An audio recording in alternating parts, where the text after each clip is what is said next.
أشهد أن محمد رسول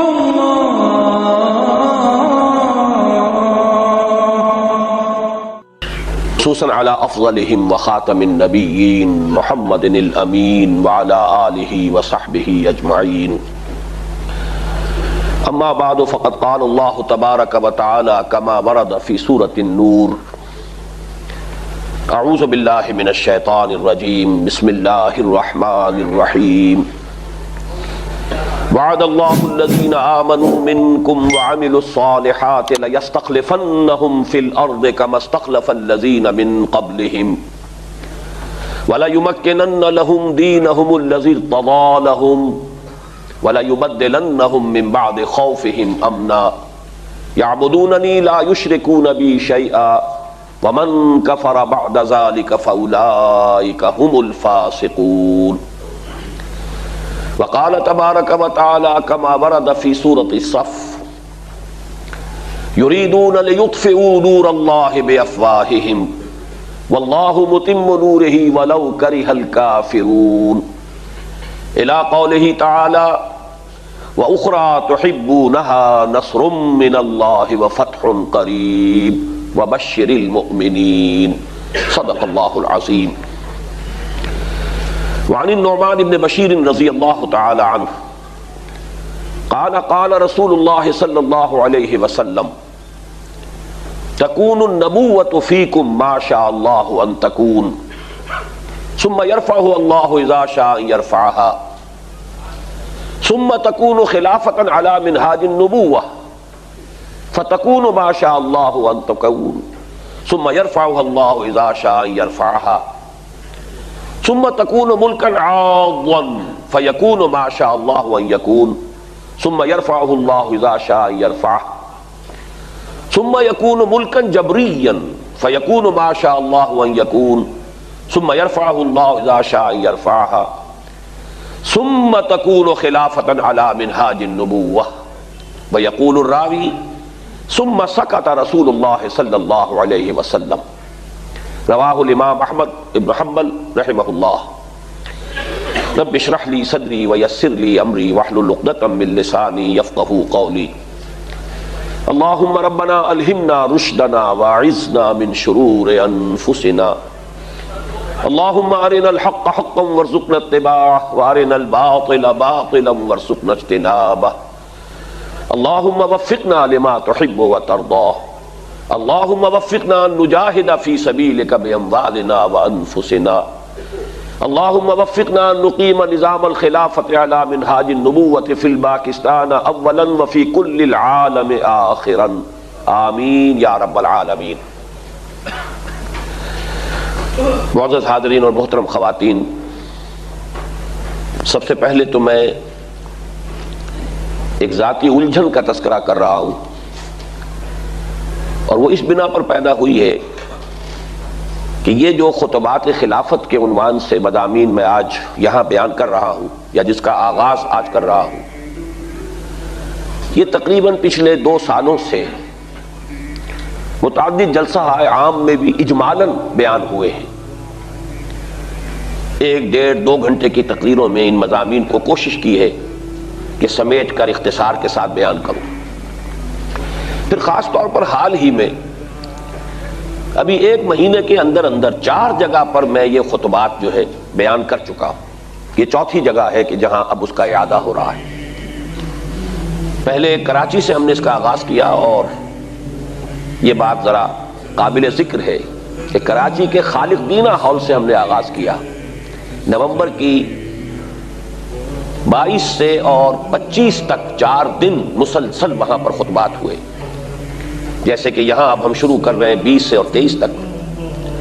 اور یہ خالق دینہ حال وہ ہے کہ جہاں اس صدی میں اس کے آغاز میں جو تحریک خلافت بر عظیم پاک و ہند میں چلی تھی، اس کے قائدین اور زعماء پر مقدمہ بغاوت چلا تھا، وہی خالق دینہ حال ہے جس سے کہ ہم نے اس سلسلہ خطبات خلافت کا 1 ماہ قبل آغاز کیا ہے. پھر یہ کہ یہی خطبات میں دہرا چکا ہوں راولپنڈی میں سر سید ہائی اسکول کے ہال میں راولپنڈی کینٹ میں 6 سے 8 دسمبر تک. پھر 13 سے 15 دسمبر تک پچھلے ہی ہفتے یہی خطبات میں نے دیے ہیں نشتر ہال پشاور میں. اب یہ ایک مہینے کے اندر اندر یہ چوتھی مرتبہ میں ان مضامین کو دہرا رہا ہوں. اس میں ایک دو طرفہ معاملہ ہے کہ تکرار اور اعادہ جو ہے اس سے خود مقرر کی طبیعت میں بھی ایک رکاوٹ پیدا ہوتی ہے. بار بار انہی مضامین کو بیان کرنا ایک الجھن سی ہوتی ہے کہ یہ باتیں میں بیان کر چکا ہوں. پھر خاص طور پر اس میں ایک اضافہ ہو جاتا ہے اس الجھن میں اس پہلو سے کہ میں جانتا ہوں کہ خاص طور پر تنظیم اسلامی کے جو بہت سے رفقا اور تحریک خلافت کے معاونین جو یہاں موجود ہیں انہوں نے یہ باتیں مجھ سے اس سے پہلے کئی مرتبہ سنی. ان کے لیے بھی یہ تکرار اور اعادے والا معاملہ ہے. اس وجہ سے مجھے کچھ الجھن کا احساس ہو رہا ہے. لیکن یہ کہ مجھے ایک خیال یہ بھی ہے کہ جہاں تک قرآن اور حدیث کا تعلق ہے اس میں تو تکرار اور اعادہ مطلوب ہے. آپ دیکھیے کہ ہم نماز پڑھتے ہیں تو جو شخص بھی 5 وقتہ نماز ادا کرتا ہے اگر وہ صرف فرائض اور واجب جو ہیں اور پھر سنت مؤکدہ صرف ان پر اکتفا کرتا ہے وہ بھی 32 مرتبہ سورہ فاتحہ کی تکرار کرتا ہے ہر روز. پھر ہم تسبیحات کا اعادہ کرتے ہیں وہی تسبیحات سجدے میں آ رہی ہیں بار بار آ رہی ہیں.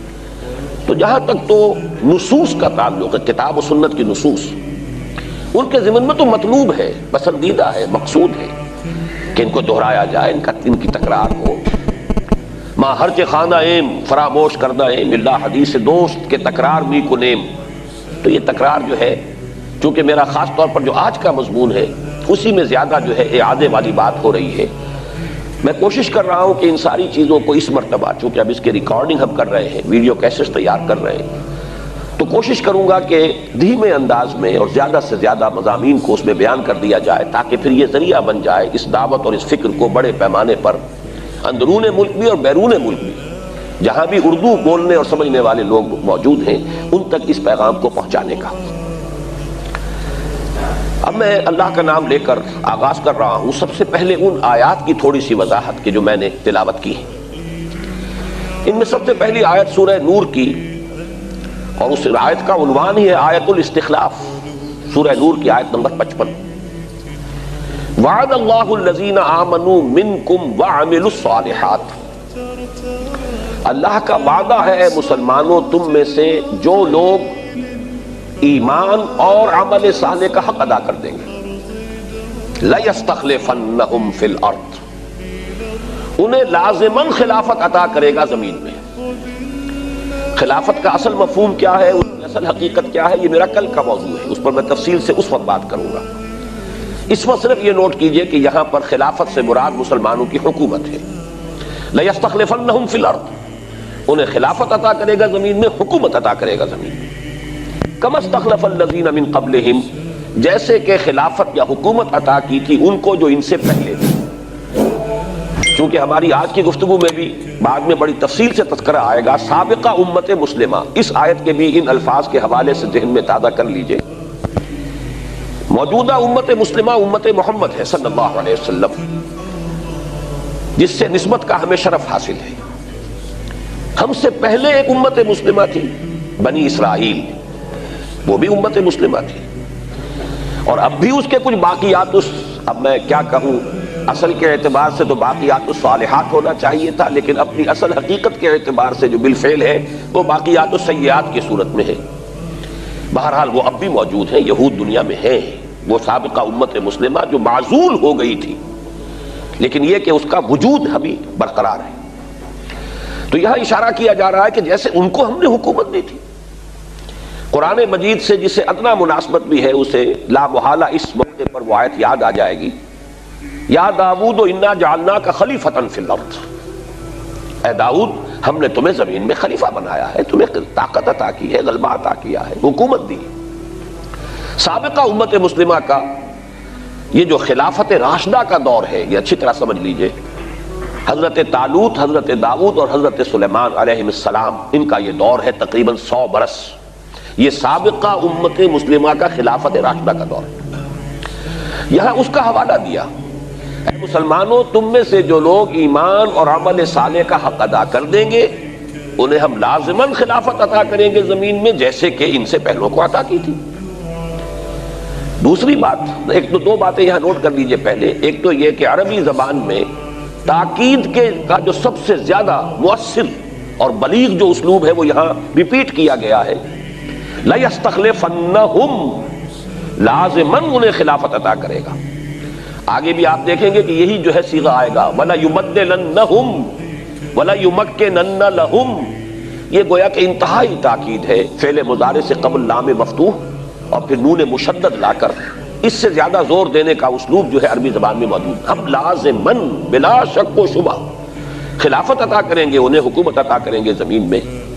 دوسری بات یہ نوٹ کیجئے کہ ایک ہی بات کو 3 دفعہ اللہ نے دہرایا ہے، یہ بھی تکرار ہے ایک، لیکن قرآن مجید کی تکرار کی ایک عجیب شان ہے کہ ایک پھول کا مضمون ہو تو 100 رنگ سے باندھو، اسلوب بدل جاتا ہے، الفاظ بدل جاتے ہیں، کہیں کہیں بعینے ہی وہی الفاظ بھی آتے ہیں، لیکن اکثر و بیشتر ایک مضمون کو جو ہے مختلف اسلوبوں میں اور مختلف الفاظ میں بیان کیا جاتا ہے۔ یہاں دیکھیے ایک ہی بات کو 3 مرتبہ دہرایا ہے مختلف اسلوب میں۔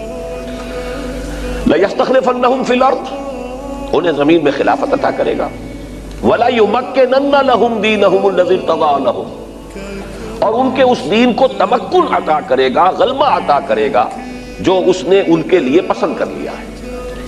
یہاں پھر میں حوالہ دے رہا ہوں قرآن مجید سے مناسبت رکھنے والے شخص کے ذہن میں فوراً آیت آئے گی، الْيَوْمَ أَكْمَلْتُ لَكُمْ دِينَكُمْ وَأَتْمَمْتُ عَلَيْكُمْ نِعْمَتِي وَرَضِيتُ لَكُمُ الْإِسْلَامَ دِينًا، آج کے دن میں نے تمہارے لیے تمہارے دین کی تکمیل کر دی، تمہارے لیے اپنی نعمت کا اتمام فرما دیا اور تمہارے لیے اب اسلام کو تا قیام قیامت دین کی حیثیت سے قبول کر لیا۔ تو یہ اللہ کا وہ مقبول دین ہے، فرمایا وہ دین جو اللہ نے ان کے لیے پسند کر لیا ہے وہ مغلوب نہیں رہے گا، غالب ہوگا، تمکن حاصل ہوگا اسے۔ تیسری مرتبہ دہرائی بات، وَلَيُبَدِّلَنَّهُم مِّن بَعْدِ خَوْفِهِمْ أَمْنًا، ان کی جو خوف کی کیفیت اس وقت ان پر طاری ہے اس کو امن سے بدل دے گا۔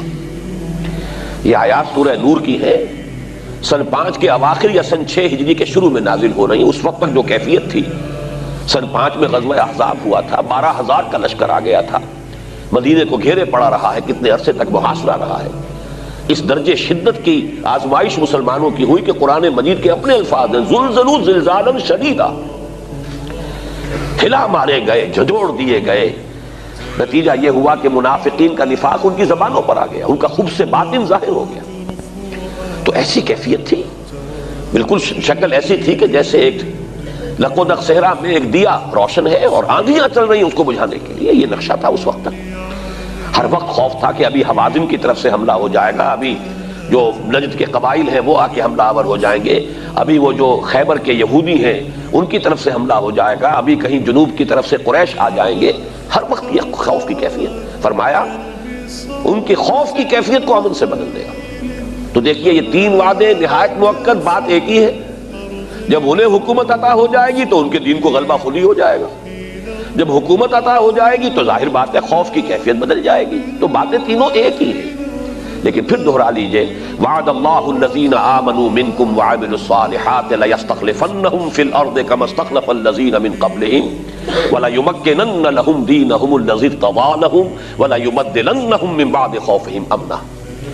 اس کے بعد کا ٹکڑا اس آیت مبارکہ کا بہت ہی اہم ہے، یعبدوننی لا یشرکون بی شیئا، جب یہ کیفیت ہو جائے گی تو وہ میری بندگی کریں گے اور میرے ساتھ کسی شے کو شریک نہیں ٹھہرائیں گے۔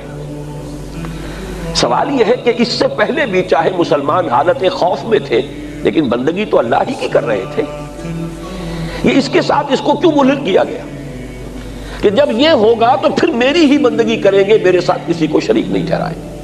اس کی وجہ کیا ہے؟ توحید اس وقت تک ناقص ہے جب تک کہ اللہ کا دین غالب نہ ہو جائے۔ یہ توحید یکون الدین کلہ للہ، دین کل کا کل اللہ کے لیے ہو جائے، حاکمیت غیر اللہ کی نفی ہو جائے، اس لیے کہ در حقیقت غیر اللہ کی حاکمیت کا تصور یہی شرک ہے۔ وَمَن لَّمْ يَحْكُم بِمَا أَنزَلَ اللَّهُ فَأُولَٰئِكَ هُمُ الظَّالِمُونَ فَأُولَٰئِكَ هُمُ الْفَاسِقُونَ فَأُولَٰئِكَ هُمُ الْكَافِرُونَ۔ جب تک کہ نظام قائم نہیں ہو جاتا، نظام خلافت، افراد ہو سکتا ہے کہ موحد ہو، عقیدہ ان کا توحید ہو، نظام تو توحید پر نہیں ہے، نظام تو کفر اور شرک پر مبنی ہے۔ لہذا در حقیقت توحید کی تکمیل ہی اس وقت ہوگی جبکہ یہ 3 وعدے پورے ہو جائیں گے، اس لیے کہ پورا نظام حاکمیت خداوندی کے تحت آ جائے. یعبدوننی لا یشرکون بی شیئا. یہ مضمون بھی اصل میں مجھے تفصیل سے کل بیان کرنا ہے. اس کے بعد فرمایا اس آیت مبارکہ کا اختتام ہوا ہے وَمَن كَفَرَ بَعْدَ ذَلِكَ فَأُولَٰئِكَ هُمُ الْفَاسِقُونَ. اور جو اس کے بعد بھی کفر کرے گا تو وہ تو نہایت ہی سرکش لوگ ہیں. یہاں فاسق اس معنی میں آیا ہے جس معنی میں سورہ کہف میں ابلیس کو فاسق کہا گیا ہے. کَانَ مِنَ الْجِنِّ فَفَسَقَ عَنْ أَمْرِ رَبِّهِ. وہ جنات میں سے تھا بس وہ سرکشی اس نے اختیار کی اپنے رب کے خلاف. تو یہ سرکشی اور بغاوت کے معنی میں کہ پھر بھی اس کے بعد بھی جو کفر کریں گے وہ تو گویا کہ انتہائی سرکش ہے, شیطان کے گویا کہ بھائی ہیں. اس میں بھی دو معنی ہیں, ذرا غور کیجئے گا. کفر کے دو معنی ہیں. ایک کفر اصطلاحی ہے, اسلام کا انکار, توحید کا انکار, رسالت کا انکار, یہ کفر ہے. اور ایک کفر ہے شکر کے مقابلے میں, لئن شکرتم لازیدنکم ولئن کفرتم ان عذابی لشدید. اگر تم ناقدری کرو گے, ناشکری کرو گے, میرا عذاب, میری سزا بڑی سخت ہے. اگر میری نعمتوں کا شکر ادا کرو گے, قدردانی کرو گے, تو پھر میری طرف سے اضافہ ہوگا, بڑھوتری ہوگی. تو شکر اور کفر ایک دوسرے کے مقابلے میں آتے ہیں. جیسے کہ سورہ لقمان کے دوسرے رکوع میں فرمایا وَلَقَدْ آتَيْنَا لُقْمَانَ الْحِكْمَةَ أَنِ اشْكُرْ لِلَّهِ وَمَنْ يَشْكُرْ فَإِنَّمَا يَشْكُرُ لِنَفْسِهِ وَمَنْ كَفَرَ فَإِنَّ اللَّهَ غَنِيٌّ حَمِيدٌ. شکر بمقابلہ کفر. تو یہاں دونوں معنی ہوئے کہ جب اسلام کا غلبہ ہو جائے گا پھر بھی جو لوگ کفر پر اڑے رہے تو اس کا مطلب ہے کہ وہ تو شیطنت کا مجسمہ ہے. یعنی ابھی عذر ہو سکتا ہے, کوئی شخص کہے مجبوری ہے, حالات کا دباؤ ہے. اس وقت تو ظاہر بات ہے جب باطل کا غلبہ ہوتا ہے تو صرف اصحاب ہمت ہی وہ ہوں گے کہ جو دین کا دامن تھامیں گے. بڑی ہمت کی اور بڑی جرأت کی ضرورت ہے. غلبہ جو ہے باطل کا ہے وہ تو وہی لوگ ہوں گے کہ جو اس نظام کے ساتھ ٹکرانے کی ہمت رکھتے ہوں. لیکن یہ کہ جب دین کا غلبہ ہو جائے پھر بھی جو کفر پر اڑا رہے معلوم ہوتا ہے اس میں تو سرے سے خیر کوئی ہے ہی نہیں, خیر سے خالی ہے. فَأُولَٰئِكَ هُمُ الْفَاسِقُونَ. اور ایک دوسرا مفہوم میرے اور آپ کے لیے جو ہے, جو زیادہ یہاں متعلق مضمون ہے, وہ یہ ہے کہ اتنے پختہ وعدوں کے بعد بھی اگر کمر ہمت تم نہیں کستے اور اس کے لیے محنت اور مشقت کا عزم مصمم نہیں کرتے تو نہایت ناقدرے ہو تم ہمارے وعدوں کے کہ ہم نے وعدے کیے ہیں ایمان اور عمل صالح کی شرطیں پوری کرو, ہم تمہیں حکومت اور خلافت عطا کریں گے, تمہارے دین کو غلبہ عطا کریں گے. وہ بات نہیں ہوگی کہ وہ دین جو بڑی شان سے نکلا تھا وطن سے پردیس میں وہ آج غریب الغربا ہے. دین غالب ہوگا اور اللہ تعالیٰ تمہاری خوف کی حالت کو امن سے بدل دے گا. اتنے پختہ وعدے, اتنے مؤکد وعدے, پھر بھی ہمت نہ کرو, قبر نہ کسو, تو یہ انتہائی ناشکراپن ہے, انتہائی ناقدری ہے. وَمَنْ كَفَرَ بَعْدَ ذَلِكَ فَأُولَٰئِكَ هُمُ الْفَاسِقُونَ. اس آیت کے بارے میں ایک بات اور نوٹ کر لیجئے. وعدے انتہائی مؤکد ہیں لیکن ہے مشروط. نام کے مسلمانوں سے وعدہ نہیں ہے. وعد اللہ الذین آمنوا منکم وعملوا الصالحات, دو شرطیں پہلے ہیں. وعدہ مشروط ہے. اگر ایمان اور عمل صالح کا حق ادا کرو گے. یہاں صرف انہی دو الفاظ کو ابھی نوٹ کیجئے. اس کی اصل وضاحت جو ہے چوتھے خطبے میں جا کر ہوگی کہ اصل میں وہ عمل صالح کون سا ہے کہ جس کے نتیجے میں پھر یہ انعامات ملتے ہیں اللہ تعالیٰ کی طرف سے کہ جن کا وعدہ کیا گیا ہے. لیکن بہرحال یہ نوٹ کرنے کی بات ہے کہ وعدے غیر مشروط نہیں ہیں بلکہ مشروط ہیں ایمان اور عمل صالح کے ساتھ. اس سے پہلے کہ دوسری جو آیات ہیں میں ان کے بارے میں بھی کچھ عرض کروں, ایک پوائنٹ اور نوٹ کرتے چلیے اس آیت مبارکہ کے بارے میں, اور وہ یہ ہے کہ اس آیت کی ایک عظیم اہمیت اس پہلو سے بھی ہے کہ ہمارے ہاں کچھ لوگ ہیں, اب میں نام نہیں لینا چاہتا, جو خلفائے ثلاثہ کی خلافت کے انکاری ہیں. حضرت ابو بکر, حضرت عمر, حضرت عثمان رضی اللہ تعالیٰ عنہ. یہ آیت در حقیقت ان کے سارے دعوی کی نفی ہے مطلق. اللہ کا اتنا پختہ وعدہ ہے پھر وہ پورا نہیں ہوا, اس کا مطلب یہی وجہ ہے کہ شاہ ولی اللہ دہلوی رحمۃ اللہ علیہ ان کی بڑی مارکۃ الآراء کتاب ہے ازالۃ الخفاء عن خلافت الخلفاء, اور اس میں جن آیات کو انہوں نے مستدل بنایا ہے, اپنے استدلال کی بنیاد بنایا ہے, نمبر 1 آیت یہ ہے کہ آخر اس آیت کا مصداق خارج میں کوئی ہوگا کہ نہیں ہوگا. ایسے پختہ وعدے, اے مسلمانوں تم میں سے جو لوگ ایمان اور عمل صالح کا حق ادا کریں گے انہیں خلافت عطا کریں گے, تو پھر ان کا مصداق کون ہے؟ کیا آج تک یہ آیت جو ہے اس کا کوئی مصداق خارجی وجود میں نہیں آیا؟ تو گویا کہ اللہ تعالیٰ کا پھر یہ وعدہ جو ہے معاذ اللہ ثم معاذ اللہ اب تک تو جھوٹا ثابت ہوا ہے. اور اگر وہ خلافت ہے تو قرآن کہتا ہے کہ یہ انہی کو میں دوں گا جو ایمان اور عمل صالح کا حق ادا کریں گے. تو یہ گویا کہ سب سے بڑی دلیل ہے کہ ایمان اور عمل صالح کے مصداق کامل تھے ابو بکر اور عمر اور عثمان رضی اللہ تعالیٰ عنہم اجمعین، ورنہ پھر اس آیت کی جو ہے توجیہ نہیں ہو سکتی. تو اس آیت کا یہ چونکہ میرا اس وقت کی گفتگو کا موضوع نہیں ہے، یہ ایک ضمنی بات تھی جس کی طرف میں نے اشارہ کیا کہ یہ در حقیقت ازالت الخفاء عن خلافت الخلفاء، خلفاء کی خلافت کے بارے میں جو شکوک و شبہات پیدا کر دیے گئے ہیں ان کا ازالہ، یہ در حقیقت اس کتاب کے ٹائٹل کا ترجمہ ہے. اور اس کے لیے بھی یہ آیت مبارکہ انتہائی اہم ہے. یہ تو اللہ تعالیٰ نے چونکہ اس کتاب کے متن کی حفاظت کا ذمہ لیا ہوا ہے، انا نحن نزلنا الذکر وانا لہ لحافظون، ورنہ تو یہ لوگ جو ہے اس آیت کو کھرچ دیتے اور اس کا وجود باقی نہ رہنے دیتے قرآن مجید میں کہ جو اس خلافت راشدہ کا انکار کرنے والے ہیں. لیکن اس میں بے بس ہے، اللہ تعالیٰ کی طرف سے حفاظت خصوصی معجزانہ حفاظت ہے جس کا وعدہ اور اعلان کیا گیا ہے. اب آئیے دوسری آیات. یہ 6 آیات ہیں 8ویں سے لے کر اور 13ویں تک سورہ صف کی. چونکہ ان کا ترجمہ آپ کے سامنے آ چکا ہے، ابھی عزیزم ڈاکٹر عارف رشید صلی اللہ علیہ وسلم نے بیان کیا اور درست بیان کیا، تو مجھے سہولت ہو گئی ہے کہ مجھے اس میں زیادہ تفصیل میں جانے کی ضرورت نہیں. لیکن پہلی آیت بہت اہم ہے، میں چاہتا ہوں کہ اس کے بارے میں 2 باتیں نوٹ کر لیجئے. یریدون لیطفئوا نور اللہ بافواہہم واللہ متم نورہ ولو کرہ الکافرون. یہ یریدون کا فاعل کون ہے؟ کن کے بارے میں کہا جا رہا ہے کہ وہ چاہتے ہیں کہ اللہ کے نور کو اپنی منہ کی پھونکوں سے بجھا دیں؟ سورہ صف جن حضرات کا وہ ذہنی مناسبت کا معاملہ ہے وہ انہیں معلوم ہے کہ اس سے پہلے مسلسل تذکرہ سابقہ امت کا آ رہا ہے، یہود کا. انہوں نے حضرت موسیٰ کے ساتھ کیا کیا، انہوں نے حضرت عیسیٰ کے ساتھ کیا کیا، پھر وہ حضور کے ساتھ کیا کر رہے ہیں. یہ گویا کہ سابقہ امت مسلمہ کے 3 ادوار کا ذکر اس سے پہلے موجود ہے. یہ یہود کی طرف اشارہ ہے. اور یہ جو الفاظ استعمال کیا گئے ہیں کہ یہ اپنی منہ کی پھونکوں سے بجھانا چاہتے ہیں. آپ میں سے بہت سے حضرات کو مولانا ظفر علی خان کا شعر یاد آ گیا ہوگا کہ نور خدا ہے کفر کی حرکت پہ خندزن، پھونکوں سے یہ چراغ بجھایا نہ جائے گا. بالکل اس شعر اس آیت کی ترجمانی ہے. یہ کیوں کہا گیا؟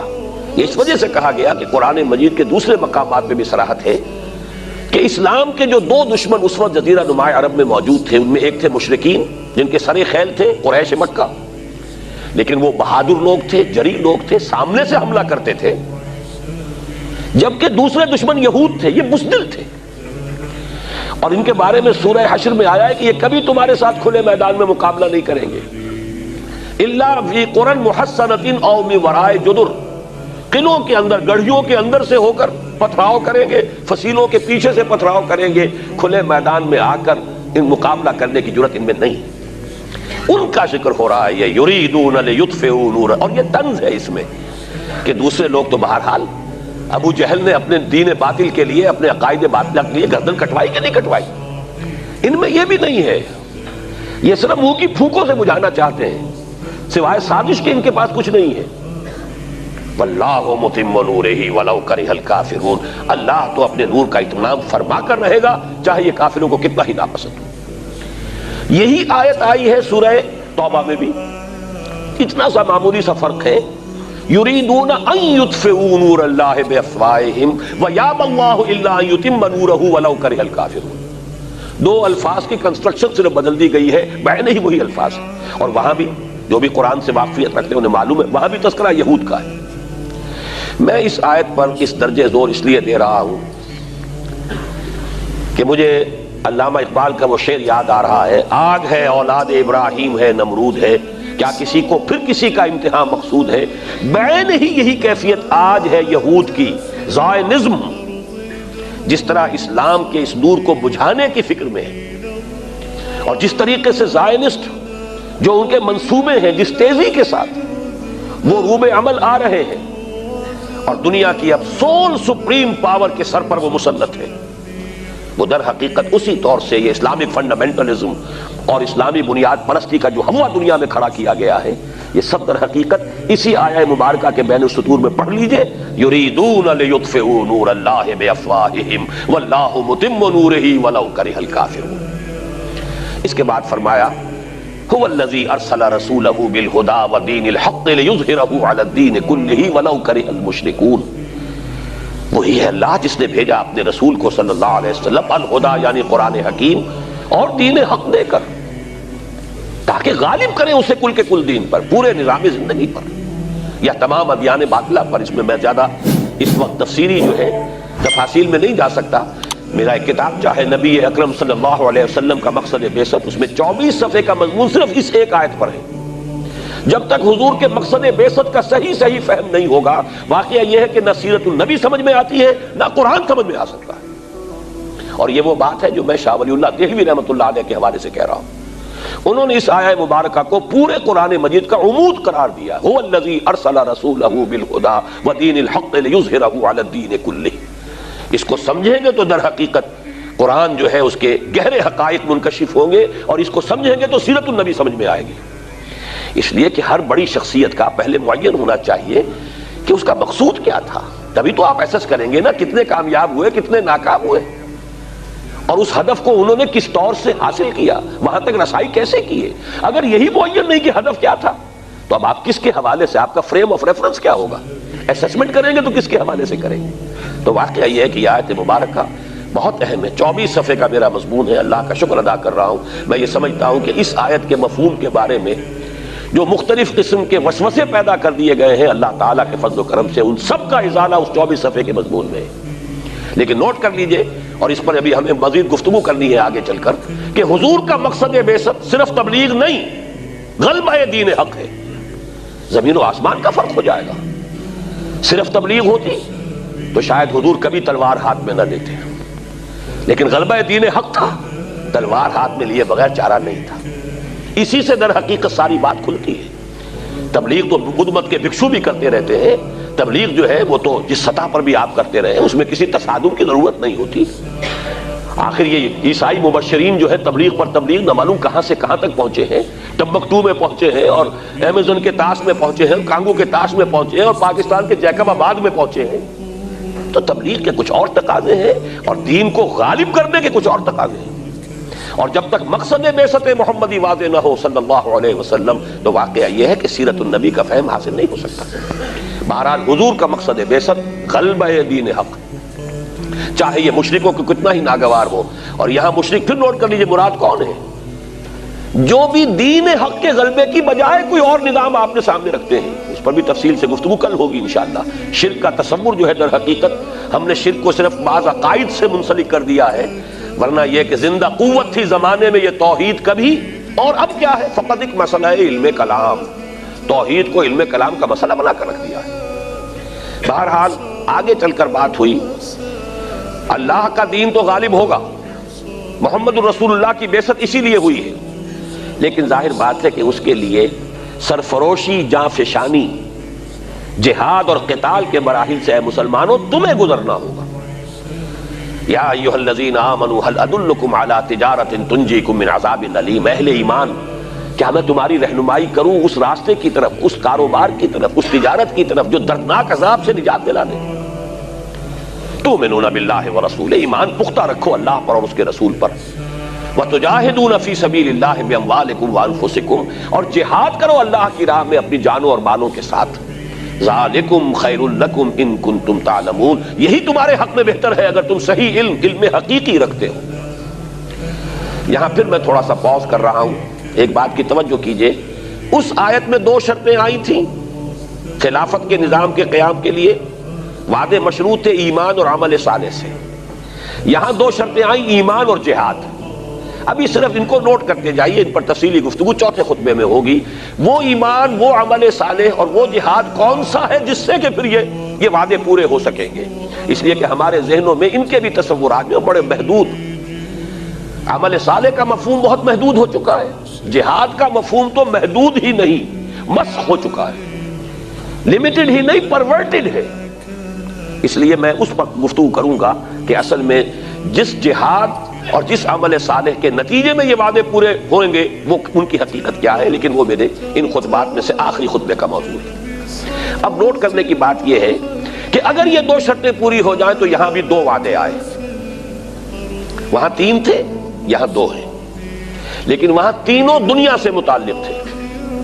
دنیا میں اے مسلمانوں تمہیں خلافت عطا کریں گے، دنیا میں تمہارا دین غالب ہو جائے گا، دنیا میں تمہاری خوف کی کیفیت امن سے بدل جائے گی. جن تینوں کا تعلق دنیا سے. یہاں سورہ صف میں پہلے آخرت کا نتیجہ بیان کیا, یغفر لکم ذنوبکم ویدخلکم جنات تجری من تحتها الانہار ومساکن طیبۃ فی جنات عدن ذالک الفوز العظیم. خلفائے راشدین کا لفظ آیا ہے, علیکم بسنتی وسنت الخلفاء الراشدین المہدیین. اے مسلمانوں تم پر لازم ہے کہ میری سنت کا اتباع کرو اور میرے خلفائے راشدین المہدیین کی سنت کا اتباع کرو, لازم ہے تم پر. لیکن خلافت کے ساتھ جو صفت آئی ہے وہ یہاں نوٹ کیجئے, یہ عام نہیں ہے, اس کو اب ہم عام کر رہے ہیں اپنی مطبوعات کے ذریعے سے. خلافت علی منہاج النبوہ, منہاج منہج راستہ طریقہ, بعین ہی نبوت کے نقش قدم پر خلافت. یہ بعین ہی کا لفظ اس قدر زور دے کر میں نے کیوں ادا کیا ہے اس کو سمجھ لیجئے. خلافت راشدہ میں وہ نظام جو محمد عربی صلی اللہ علیہ وسلم نے بنفس نفیس قائم کیا, بعین ہی بتمام ہی بکمال ہی جو کا تو قائم رہا ہے. اس میں ایک مثال آپ کو دے دیتا ہوں کہ جب حضرت ابو بکر رضی اللہ تعالیٰ عنہ کے عہد خلافت میں مانعین زکوٰۃ کا فتنہ اٹھا, حضرت عمر جیسے شخص نے بھی رضی اللہ تعالیٰ عنہ مصلحت اندیشی کا مشورہ دیا کہ حالات کو دیکھیے, 2 محاذ پہلے کھلے ہوئے ہیں, آپ نے جیش اسامہ بھی بھیج دیا, اس لیے کہ حضور نے تیار کیا تھا. حضرت ابو بکر نے فرمایا کیسے ممکن ہے جو جیش اور جس کا علم دیا ہو حضور نے اپنے دستے مبارک سے, میں اسے روک دوں. پھر جو جھوٹی نبوتوں کے دعوے دار کھڑے ہو گئے ان سے تو ہمیں لڑنا ہی ہے, ہر صورت لڑنا ہے, ان کا کفر تو بالکل واضح ہے ازہر من الشمس سے. تو 2 محاذ کھلے ہوئے, مسلمانوں کے دل زخمی ہیں, مورال جو ہے پست ہے حضور کے انتقال کی وجہ سے. اب تیسرا محاذ نہ کھولیے, رعایت کیجئے, انہوں نے اسلام کا انکار نہیں کیا, کسی جھوٹی نبوت کا اقرار نہیں کیا, نماز کو بھی مان رہے ہیں, زکوٰۃ میں بھی یہ نہیں کہہ رہے کہ زکوٰۃ نہیں دیں گے, صرف یہ کہہ رہے ہیں کہ ہم حکومت کو نہیں دیں گے, اپنے طور پر دیں گے, خرچ کریں گے. تو ذرا لینینسی برتیے, مصلحت کو دیکھیے, تیسرا محاذ نہ کھولیے. اس پر جو حضرت عمر رضی اللہ تعالیٰ عنہ کا ریئیکشن تھا, ایک تو ڈانٹ پلائی حضرت عمر کو, اور یہ مقام ہے ابو بکر کا کہ عمر کو ڈانٹ پلا سکتے تھے, صرف وہی پلا سکتے تھے صحابہ میں, اور کسی کا یہ مقام نہیں.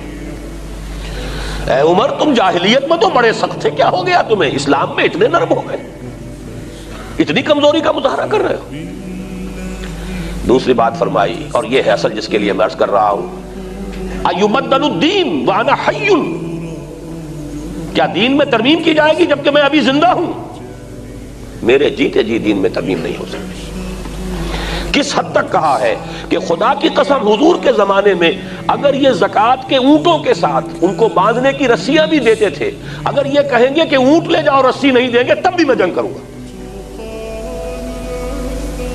اور اس دور کا بھی ایک حوالہ دے دوں, آپ کو معلوم ہوگا, اب تو خیر کمیونزم جو ہے معلوم ہوتا ہے کہ it's a thing of the past, لیکن ذرا کچھ سال پہلے کے ذہن میں چلے جائیے, ابھی تو بڑا غلغلہ تھا.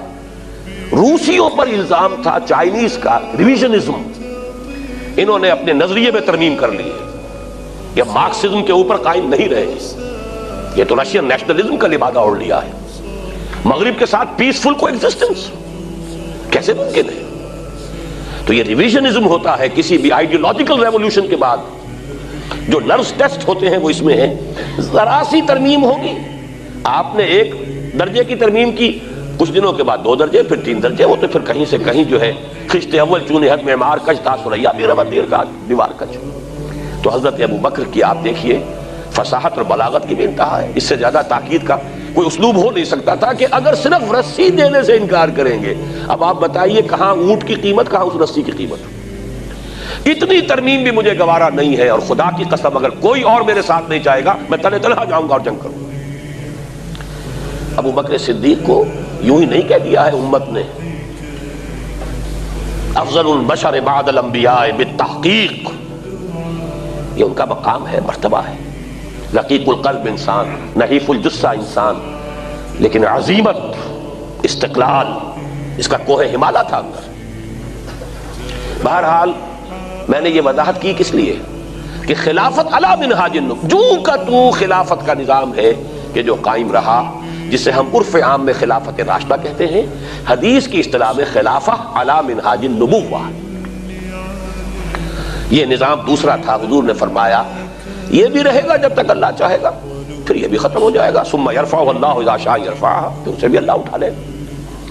ایک نقطہ یہاں اور بیان کرتا چلوں، حضور کا دور خلافت تھا یا نہیں؟ صرف اس وقت میری بات کہیں نوٹ کر کے دماغ کے گوشے میں رکھ لیجئے، تفصیل سے بحث کل ہوگی. وہ بھی خلافت تھی. داؤد خلیفہ تھے کہ نہیں؟ یا داؤد و انا جعلناک خلیفۃ فی الارض، در حقیقت وہ بھی خلافت ہے، لیکن اس خلافت کو اب یوں سمجھیے کہ ہمیشہ ہمیشہ کے لیے ایک ماڈل کی حیثیت حاصل ہو گئی. لقد کان لکم فی رسول اللہ اسوۃ حسنہ. اب باقی جو بھی نظام ہوں گے وہ اس کے حوالے سے ایسس کیے جائیں گے. تو بعین ہی اس کے مطابق جو نظام خلافت ہے وہ ہے 30 برس کا، جس کو ہم عرف عام میں خلافت راشدہ اور حدیث کی اصطلاح میں اصلا خلافت علی منہاج النبوہ کہیں گے. اس کے بعد آیا تیسرا دور. حضور کے الفاظ کیا ہے؟ ثم تکون ملکا عاضا. پھر ایک دور آئے گا ملوکیت کا، اور اس کا وصف ہوگا کاٹ کھانے والی ملوکیت. عض یعض یوم یعض الظالم علی یدیہ. قیامت کے دن جو ہے ظالم اور کافر جو ہے اپنی مایوسی میں حسرت کے ساتھ اپنے ہاتھوں کو کاٹ رہے ہوں گے. ہائے ہماری شامت، ہم کس راستے پر چلتے رہے کہ آج اس انجام سے دو چار ہونا پڑا. عض یعض، کاٹنا، دانتوں سے کاٹنا. کٹکھنی ملوکیت کا دور آئے گا. فتکون ما شاء اللہ ان تکون، پھر وہ بھی رہے گی جب تک کہ اللہ چاہے گا کہ رہے. ثم يرفع اللہ اذا شاء يرفع، پھر اللہ تعالیٰ جب چاہے گا اسے بھی اٹھا لے گا. اس سے مراد کیا ہے؟ خلافت راشدہ یا خلافت علی منہاج النبوہ کے بعد جس نظام کو عرف عام میں خلافت کہا جاتا ہے، حدیث نبوی نے اسے ملوکیت سے تعبیر کیا. خلافت تو ایک معنی میں ہم اس کو کہہ سکتے ہیں، یہ بھی میں کل اس نقطے پہ مزید گفتگو کروں گا جب خلافت کی حقیقت، اس کے شرائط بیان کروں گا. اس لیے کہ کتاب و سنت کی ٹوٹل بالادستی وہاں موجود تھی. خلافت بنو امیہ میں بھی تھی، خلافت بنو عباس میں بھی تھی، خلافت عثمانیہ میں بھی رہی ہے. لیکن یہ ہے کہ وہ نظام جو ہے دولت کی تقسیم کا نظام بدل گیا، اور یہ در حقیقت ملوکیت یوں سمجھیے کہ دور بنو امیہ جو ہے 90 برس ہے اس کے، یہ ٹرانزیشن کا ایک پیریڈ ہے، عبوری دور ہے. خلافت علی منہاج النبوہ سے ملوکیت تک پہنچتے پہنچتے ایک دن میں تو بات نہیں ہو گئی تھی نا. دور بنو امیہ جو ہے ٹرانزیٹری پیریڈ ہے. اصل ملوکیت جا کر جو جمی ہے وہ دور بنو عباس ہے، جب محل بنے اور ٹھاٹ جمے. وہ دور در حقیقت، ورنہ اس سے پہلے عربی حضارت اور بدویت جو ہے دور بنو امیہ میں برقرار تھی. لیکن بہرحال ظالم حکومت تھی، اس میں تو کوئی شک نہیں. میں چند اس کے اشارے کر رہا ہوں.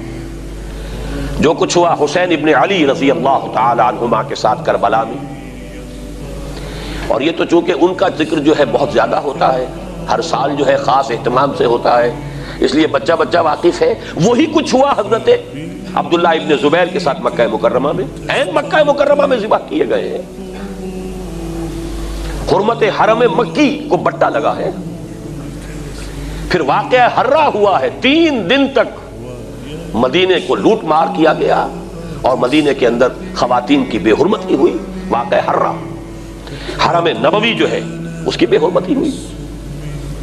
پھر حجاج ابن یوسف کے ہاتھوں سینکڑوں تابعی شہید کیے گئے.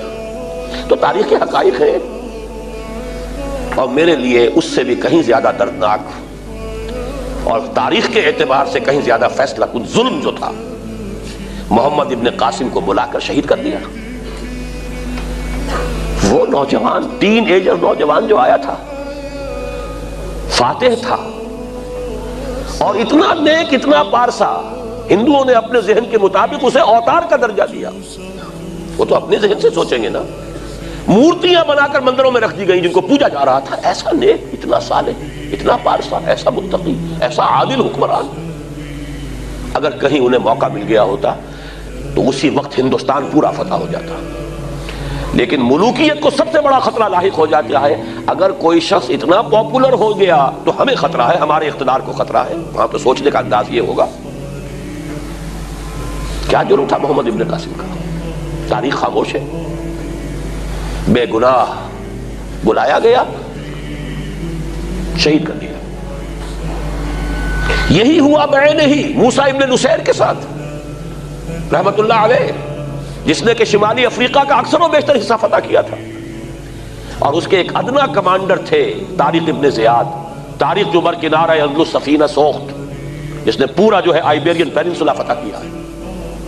موسیٰ ابن نصیر کو بھی بلا کر جان بخشی کر دی گئی، بوڑھے تھے بہت، ورنہ یہ کہ اتنا ذلیل کیا گیا ہے، تیز دھوپ میں کھڑا رکھا گیا ہے، بے ہوش ہو کر نیچے گرے۔ خطرہ دونوں سے ایک ہی بات کا تھا کہ ہماری بادشاہت کو ان افراد کی یہ پاپولیرٹی جو ہے اس سے خطرہ لاحق ہو گیا۔ یہ ہے وہ، ابھی تو یہ دور میں ابھی بنو امیہ کی بات کر رہا ہوں ساری، پھر جو بھی ٹھاٹھ جمے ہیں اور جو عیش ہوئے ہیں، اور کوہ قاف کا سارا نسوانی حسن جو ہے جو بغداد کے محلوں میں آیا ہے، پھر رقص و سرود جو بھی ہوا ہے، سب کچھ سب کو معلوم ہے۔ الف لیلہ جو ہے بغداد کی 1000 راتیں جو ہے، یہ ساری کی ساری داستانیں ذہن میں رکھ لیجئے۔ یہ ہے بہرحال تیسرا دور۔ چوتھا دور آپ نے فرمایا ثم تکون ملکا جبریا، پھر ایک اور ملوکیت آئے گی اور وہ ہوگی مجبوری والی ملوکیت۔ چونکہ ہمارے پاس کوئی گواہی موجود نہیں ہے کہ اس کا فرق حضور سے پوچھا گیا ہو کہ حضور یہ دونوں ملوکیتوں کا کیا فرق ہے، ملوکیت کاٹ کھانے والی ملوکیت، اور پھر چوتھا دور ہے ملوکیت جبری ملوکیت۔ تو آپ نے کیا جواب دیا؟ کوئی ریکارڈ نہیں ہے، نہیں معلوم اس وقت کیا سمجھا گیا۔ آج ہمارے سامنے روز روشن کی طرح واضح کہ اس سے مراد کیا ہے۔ پہلا ملوکیت کا دور وہ تھا کہ ملوک مسلمان تو تھے، کلمہ گو تو تھے، پھر ملوکیت جو آئی ہے ہم پر وہ غیر مسلموں کی حاکمیت اور غلامی، western imperialism, European powers, colonial powers, برطانیہ کے غلام، فرانس کے غلام، اٹلی کے غلام، ولندیزیوں کے غلام، یہ غلامی، یہ چوتھا دور ہے جس کی کہ حدیث میں خبر دی گئی۔ یہاں میں اس وقت صرف اشارہ کر رہا ہوں، تفصیل سے آج ہی بعد میں عرض کروں گا۔ یہ چوتھا دور ابھی ختم نہیں ہوا، ایک اعتبار سے ختم ہوا ہے، ایک اعتبار سے جاری ہے۔ ختم اس اعتبار سے ہوا ہے کہ ڈائریکٹ رول، براہ راست غلامی ختم ہو گئی، تماشا دکھا کر مداری گیا، انگریز اور اس کے فوجی گئے، فرانسیسی گئے، ولندیزی گئے، اطالوی گئے، سب گئے، ڈائریکٹ رول ختم، اس اعتبار سے ختم ہوا۔ لیکن انڈائریکٹ رول برقرار ہے، رول بائی پراکسی یا ریموٹ کنٹرول، سب ان کے شکنجے میں، ہماری معیشت ان کے شکنجے میں، ہمارے وسائل ان کے قبضے میں، ہمارے ذہن ان کے قابو میں، اور اب تو جس درجے CNN اور نہ معلوم کس کس کے ذریعے سے ہمارے ذہنوں کے اوپر جو بھی جبر آ رہا ہے، کہاں بچ کر جائے گا؟ کون بچ سکے گا؟ پھر یہ کہ اس سے پہلے ابھی ہم تہذیبی انداز میں غلام، علم میں بھکاری، ٹیکنالوجی میں بھکاری، ان کے دست نگر۔ تو در حقیقت یہ چوتھا دور جزوی طور پر ختم ہوا ہے، لیکن در حقیقت معنوی اعتبار سے ابھی اس کا تسلسل جاری ہے۔ میں نے اکثر جگہوں پر اس کو کراچی کے حوالے سے بیان کیا۔ کراچی میں لانڈھی، کورنگی، شاید یہی معاملہ ہوگا، اور جو یہ نیو کراچی وغیرہ میں بھی جو بس سٹاپس آتے ہیں، 3 نمبر، پھر 3.5 نمبر، پھر 4 نمبر، پھر 4.5 نمبر، پھر 5 نمبر۔ تو ہم 4.5 نمبر پر کھڑے ہیں اس وقت۔ چوتھا دور ایک درجے میں ختم ہوا ہے، ایک درجے میں ابھی باقی ہے، اس پر میں بعد میں عرض کروں گا۔ اور ابھی جو اس کا آدھا حصہ باقی ہے وہ پہلے سے کہیں زیادہ تلخ ہے، اس کے شدائد اور مصائب پہلے سے کہیں بڑھ کر ہوں گے، لیکن وہ میری گفتگو میں بعد میں آئے گی بات۔ اب آئے ہم آخری دور پر۔ حضور نے فرمایا بہرحال اس کو بھی ختم ہونا ہے، ثم یرفعہ اللہ اذا شاء یرفع، پھر اس دور کو بھی اللہ اٹھا لے گا جب چاہے گا کہ اٹھا لے۔ ثم تکون خلافۃ علی منہاج النبوہ، پھر دور آئے گا خلافت علی منہاج النبوہ کا۔ یہ ہے وہ نوید جاں فضا، یہ ہے وہ خوشخبری موجودہ مایوس کن حالات میں، تقریباً ناقابل یقین حالات کے اعتبار سے، فیکٹس آن دی گراؤنڈز کے اعتبار سے، تو بالکل کہیں اس کے سان گمان نہیں، آس پاس کا بھی امکان نہیں. لیکن واقعہ یہ ہے کہ یہ محمد الرسول اللہ صلی اللہ علیہ وسلم کا فرمان ہے، ثم تکون خلافۃ علی منہاج النبوہ، پھر خلافت علی منہاج النبوہ کا دور آئے گا. اس کے بعد راوی فرماتے ہیں حضرت نعمان بن بشیر، ثم سکت رسول اللہ صلی اللہ علیہ وسلم، یہ فرما کر حضور خاموش ہو گئے. خاموش کیوں ہو گئے؟ کہ اس کے بعد دنیا کا خاتمہ ہے. یہ میں بعد میں مزید وضاحت سے عرض کروں گا. لیکن اس روایت کی ایک اور ہے کسی سند کے حوالے سے. یہی حدیث قدر زیادہ تفاصیل کے ساتھ مولانا مودودی نے اپنی کتاب تجدید و احیاء الدین میں نقل کی ہے. افسوس یہ کہ اس کا حوالہ نہیں دیا کہ وہ کون سی کتاب سے ہے. ہم نے امکانی حد تک اس کی کوشش کی ہے کہ ہمیں کتب احادیث میں اس کا کوئی حوالہ مل جائے، لیکن تاحال نہیں مل سکا. لیکن بہرحال انہوں نے لکھی ہے اور باقی سارا مضمون وہی ہے جو میں نے بیان کر دیا. آخر میں جب خلافت علی منہاج النبوہ قائم ہوگا تو اس کے بارے میں فرمایا، اس حدیث میں مزید اضافی الفاظ یہ ہیں حضور کے، تعمل فی الناس بسنت النبی صلی اللہ علیہ وسلم. پھر جب وہ خلافت علی منہاج النبوت کا نظام قائم ہو جائے گا تو لوگوں میں سنت محمد صلی اللہ علیہ وسلم کے مطابق معاملہ ہوگا. وَيُلْقِي الْإِسْلَامُ بِجِرَانِهِ فِي الْأَرْضِ، اور اسلام اپنے جھنڈے زمین میں گاڑ دے گا. يَرْضَى عَنْهَا سَاكِنُ السَّمَاءِ وَسَاكِنُ الْأَرْضِ، پھر اس نظام سے آسمان والے بھی راضی ہو جائیں گے، زمین کے رہنے والے بھی راضی ہو جائیں گے. لَا تَدْنُ السَّمَاءُ مِنْ قَطَرٍ إِلَّا صَبَّتْهُ مِدْرَارًا، آسمان نہیں روکے گا اپنا ایک قطرہ بھی، اسے موسلا دھار بارش کی شکل میں زمین پر نازل فرما دے گا. وَلَا تَدَعُ الْأَرْضُ مِن نَبَاتِهَا وَبَرَكَاتِهَا شَيْئًا إِلَّا أَخْرَجَتْ، اور زمین بھی اپنے خزانوں میں سے کچھ نہیں روکے گی، اپنی نباتات اور اپنی برکات ساری کی ساری اڈیل دے گی، اگل دے گی، باہر نکال دے گی. یہ دور ہے اس خلافت علی منہاج النبوہ کی شان جو ہے اس حدیث میں اضافی طور پر وارد ہوئی ہے.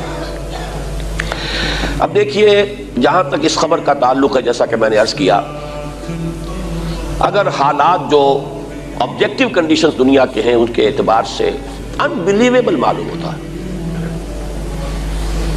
لیکن ہمارے ایمان کا تقاضا ہے، جہاں شرط نمبر 1 ہے الذین یؤمنون بالغیب، نبی کو مان لیا، وہ صادق المصدوق، ان کی دی ہوئی ہر خبر پر ایمان لازم.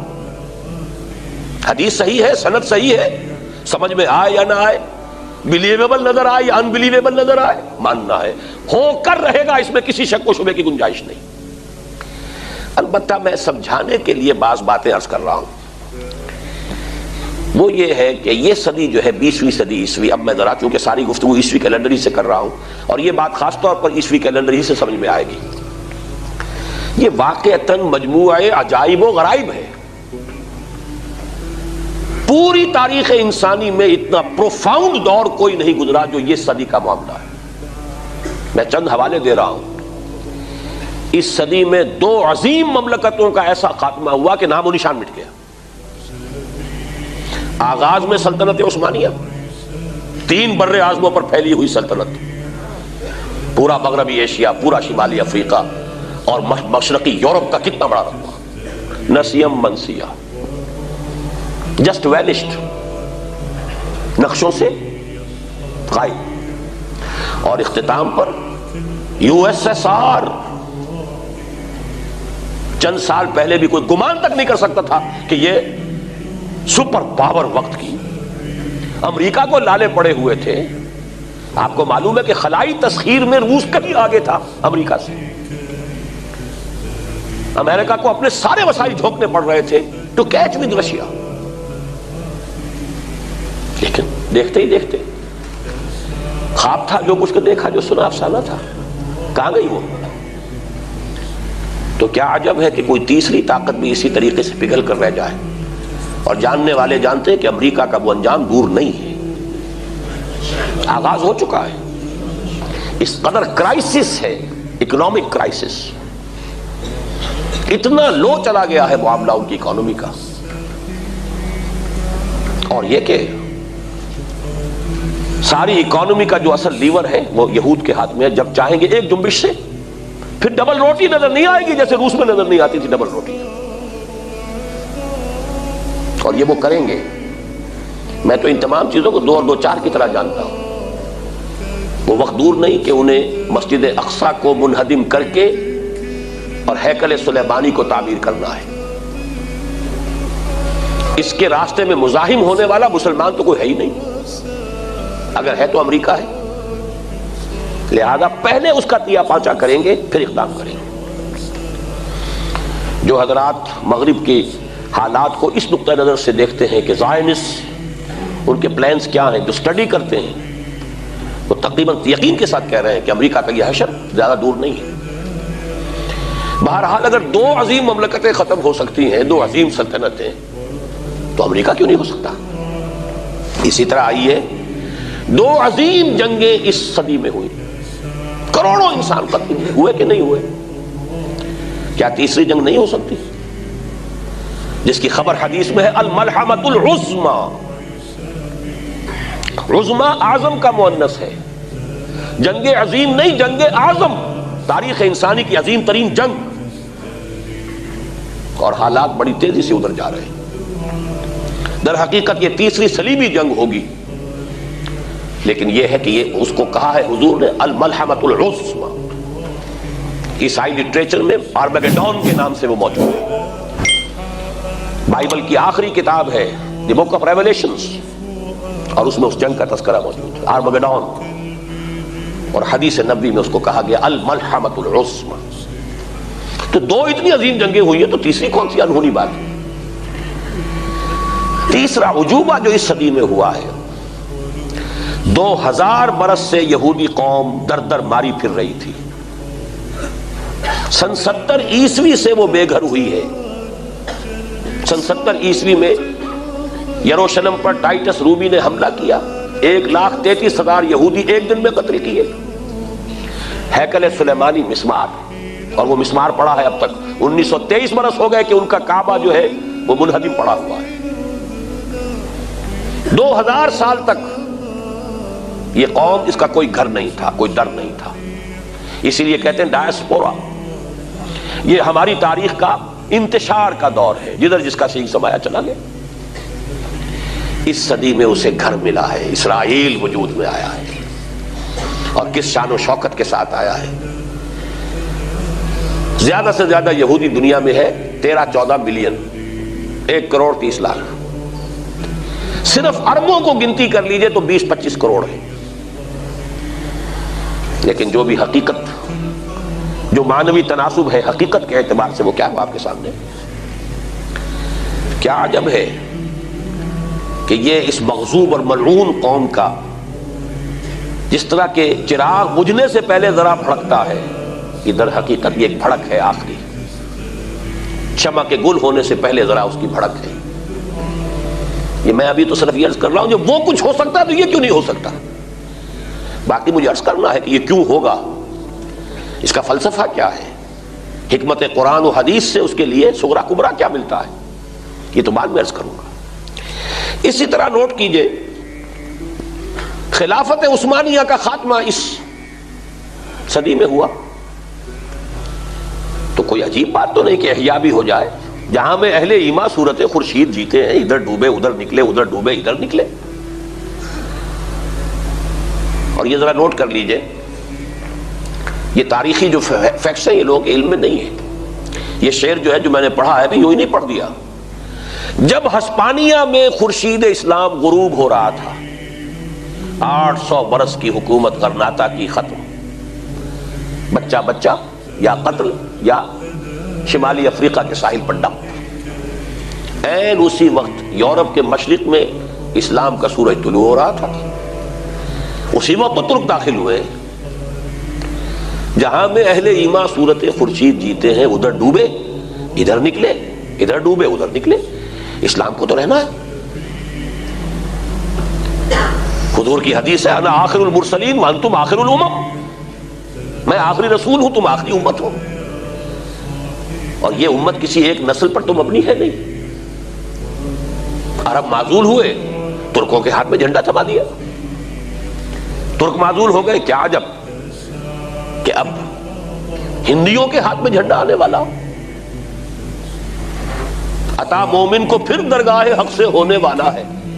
شکوہ ترکمانی، ذہن ہندی، نطق عربی، کیا پتا؟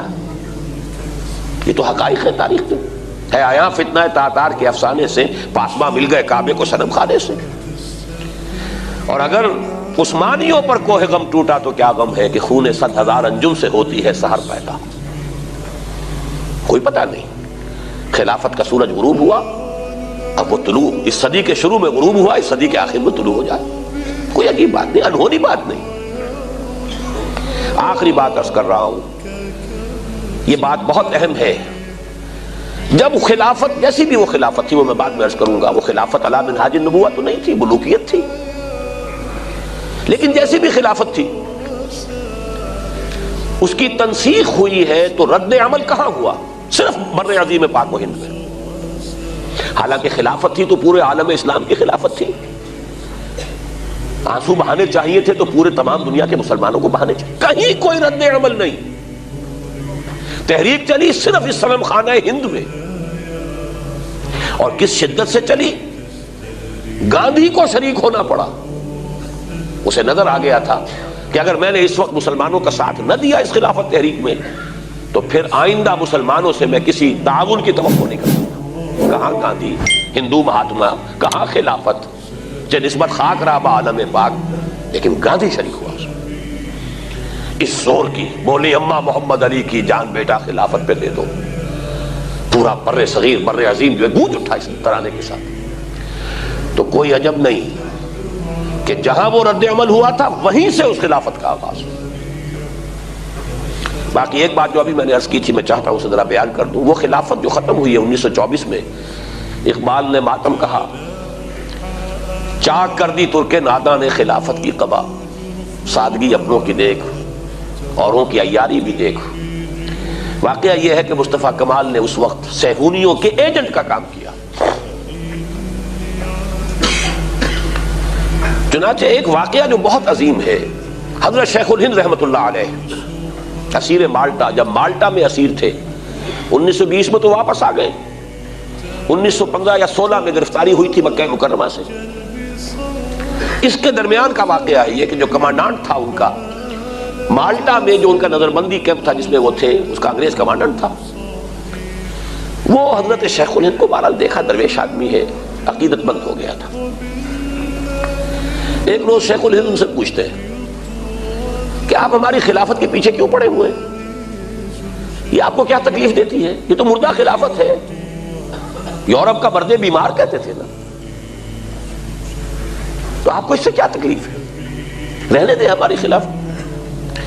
اس شخص نے جواب دیا، مولانا اتنے بھولے نہ بنیے، آپ کو بھی معلوم ہے اور ہمیں بھی معلوم ہے، یہ گئی گزری خلافت بھی اتنی طاقتور ہے کہ اگر کہیں دارالخلافہ سے جہاد کا اعلان ہو جائے تو مشرق سے مغرب تک لاکھوں مسلمان سر سے کفن باندھ کر نکل آئے گا. آج بھی اس کے اندر یہ حال ہے.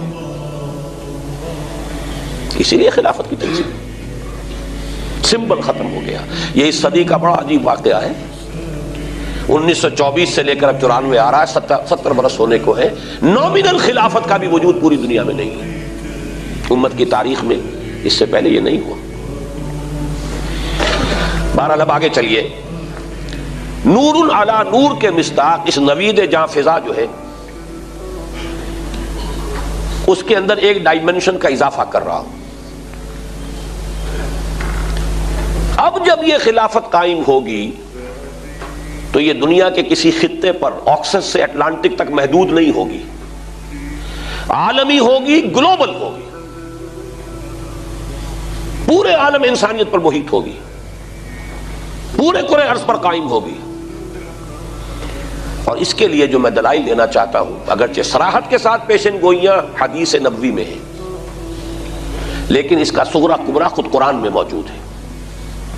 آپ کو معلوم ہے کہ منطق میں قضیہ جو ہوتا ہے اس کے کچھ پریمیسز ہوتے ہیں، جو بھی پروپوزیشن ہے اس کے پریمیسز ہیں.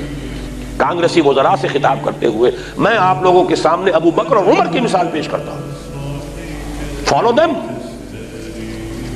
اس لیے کہ وہ نظام جو قائم کیا محمد عربی صلی اللہ علیہ وسلم نے، اس سے اونچی کوئی بات انسان آج تک سوچ سکا ہی نہیں. اقبال نے صحیح تعبیر کی ہے، ہر کجا بینی جہان رنگ و بو، آنکھ از خاکش بروید آرزو، یا ز نور مصطفیٰ ورا بہاشت، یا ہنود اندر تلاش مصطفیٰ۔ جو بھی خیر اور خوبی آج انسان کے پلے میں ہے، دامن میں ہے، یا محمد کے نور سے مستعار لیا گیا ہے صلی اللہ علیہ وسلم، یا ابھی نوع انسانی ادھر آگے بڑھنے کی کوشش کر رہی ہے جہاں محمد نے 1400 برس پہلے پہنچا دیا تھا صلی اللہ علیہ وسلم۔ یہ ارتقاء کی آخری منزل ہے، اس کے بعد کوئی اور امکان ہی نہیں۔ اب ارتقاء کی کون سا اور پلین باقی رہ گیا ہے؟ یہی ہے بات جو میں کہنا چاہتا تھا کہ اسی وجہ سے حضور نے ثم سکت رسول اللہ صلی اللہ علیہ وسلم۔ بہرحال فلسفہ ارتقاء اور نظریہ ارتقاء کے حوالے سے بھی یہ لازمی ہے۔ اور ایک اور اعتبار سے بات عرض کر دوں، آپ کو معلوم ہے اس وقت دنیا میں بات ہو رہی ہے گلف وار کے بعد سے نیو ورلڈ آرڈر۔ نوع انسانی کافی عرصے سے اس صدی میں یوں سمجھیے کہ مسلسل کوشش ہوئی ہے کہ کوئی عالمی نظام قائم ہو جائے۔ زمانے کا تقاضا ہے، سائنس کی ترقی ہو گئی، فاصلے معدوم کے درجے میں رہ گئے، پوری دنیا نے ایک شہر کی حیثیت اختیار کر لی، تو کوئی نظام بھی تو ایک ہونا چاہیے۔ یہی وجہ تھی کہ لیگ آف نیشنز وجود میں آئی، لیکن چونکہ اس نظام کے لیے فکری بنیاد انسان کے پاس کوئی نہیں، اٹ فیلڈ۔ بیچاری کئی روز سے دم توڑ رہی ہے، ڈر ہے خبر بدنہ میرے منہ سے نکل جائے، تقدیر تو مبرم نظر آتی ہے لیکن پیران کلیسا کی دعا ہے کہ یہ ٹل جائے، اور وہ ختم ہوئی، مر گئی۔ پھر یہ یونائٹڈ نیشنز آرگنائزیشن وجود میں آئی، یہ بھی ایک اٹیمپٹ ہے، ایک عالمی نظام کی فیلیور ہے۔ وہ آج امریکہ کے گھر کی لونڈی بنی ہوئی ہے، طاقتور کے لیے ہے جو کچھ بھی ہے، کمزور کے لیے تو کوئی دادرسی نہیں۔ اب وہ نیو ورلڈ آرڈر آیا ہے، در حقیقت یہ اس جو ارتقاء کا عمل ہے اس کی طرف ایک پیش قدمی ہے جو ہو رہی ہے۔ اگرچہ یہ نیو ورلڈ آرڈر جو اس وقت ہے ابھی تو وہ پوری طریقے سے اسٹیبلش نہیں ہوا، ہم سب تو اس کے پھندے میں آ چکے ہیں، عالم اسلام پورا کا پورا اس کی گرفت میں ہے۔ البتہ ابھی چائنا ہے، کچھ تھوڑا سا اس پر کچھ کمندیں ڈالنی پڑیں گی، ابھی جاپان ہے، اسے کچھ تھوڑا سا ٹیکل کرنا ہوگا، نارتھ کوریا نے سر اٹھا دیا ہے اچانک، اس کا مسئلہ ہو جائے گا، لیکن یہ ہے کہ عالم اسلام تو ان کے قبضے میں ہے، پورے طور سے شکنجے میں جکڑا ہوا۔ لیکن یہ حقیقت کے اعتبار سے نیو ورلڈ آرڈر ہے۔ یہ 1897 کے پروٹوکول اور اس کا جو نقشہ بنایا تھا یہودیوں نے، ایلڈرز آف دی زائن نے بیٹھ کر، در حقیقت تدریجاً وہ ایکسفولیٹ کر رہا ہے۔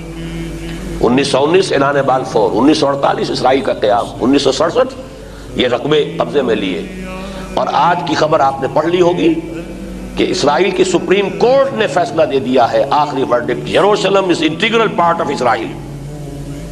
کیوں؟ یہی وجہ ہے کہ ساری باتوں پر گفتگو کرنے کے لیے اسرائیل تو تیار ہے، جریکو میں بھی لے لو اپنا سیلف رول، غزہ میں بھی لے لو، اور تو اور گولان ہائٹس سے بھی پیچھے ہٹنے کو تیار ہے اگر شام صلح کر لے، لیکن بات نہیں ہوگی تو یروشلم کے بارے میں وہ نہیں ہوگی، وہ تو ہمارا اٹوٹ انگ ہے، انٹیگرل پارٹ آف اسرائیل۔ آج کی خبر ہے یہ کہ supreme court of Israel has given the verdict and judgment, اور یہ بھی در حقیقت اسی طرف پیش قدمی ہے۔ میرے نزدیک تو شاید 2 سال یا 3 سال کی بات ہے، صرف مسجد اقصی گرائی جائے گی، اس لیے کہ اس کے نیچے ہیں بنیادیں ہیکل سلیمانی کی، جو ان کے لیے وہی کچھ ہے جو ہمارے لیے کعبہ ہے۔ 1923 برس سے it's lying razed to the ground, صرف ایک بنیاد ایک طرف کچھ کھڑی ہوئی ہے، وہیں جا کر اسے ویلنگ وال کہتے ہیں، رونے دھونے کی جگہ اسرائیلی جاتے ہیں اور وہاں پر، اور واقعہ یہ ہے کہ وہاں پر وہ بالکل جس طرح ٹکرے مارتے ہیں، دیوار کو مارتے نہیں، تھوڑا سا 1 انچ کا فرق رکھ لیتے ہیں، آخر یہودی ہے، اپنے سر کا حفاظت کرتا ہے، لیکن موومنٹ وہی ہے اس کی، ٹکریں جیسے کہ مار رہا ہوں۔ میں نے ٹیلی ویژن پر دیکھا ان کا نقشہ، یہ رو دھو کر، جیسے ہمارے ماتم بھی ہوتے تو ہاتھ آرام آرام سے ٹکا کر، سمبولک ماتم بھی ہوتا ہے، تو وہ سارا کا سارا ویلنگ جو ہے وہاں پر ان کی وہ سمبولک ویلنگ ہوتی ہے، لیکن انداز وہ یہ ٹکریں مارتے ہیں۔ اور یہ ہونا ہے اس لیے کہ ہمارے ایک دوست جو انجمن خدام القرآن کراچی کے صدر ہیں زین العابدین صاحب، وہ جایا کرتے ہیں، انٹرفیتھ ڈائیلاگ ایک ہوتی ہے، ہر سال ایک بڑا جلسہ ہوتا ہے، اس میں وہ جاتے ہیں۔ کیونکہ انہوں نے مجھ سے یہ باتیں سنی ہوئی تھی، تو اس دفعہ ان کے ایک جاننے والے یہودی جو وہاں آئے ہوئے تھے انٹرفیتھ ڈائیلاگ میں، وہاں انہوں نے ان سے سوال کیا کہ آپ لوگ اپنا ٹیمپل آف سولومن کب تعمیر کریں گے؟ تو ذرا چونکا، اس نے کہا 2-3 سال، exactly this is my judgment. اس لیے کہ مسجد ایودھیا کی گرا کر مسلمانوں کی نفس کو ہاتھ رکھ کر دیکھ لیا کہ ان میں جان نہیں ہے. حمیت نام تھا جس کا، گئی تیمور کے گھر سے، کچھ نہیں ہوگا.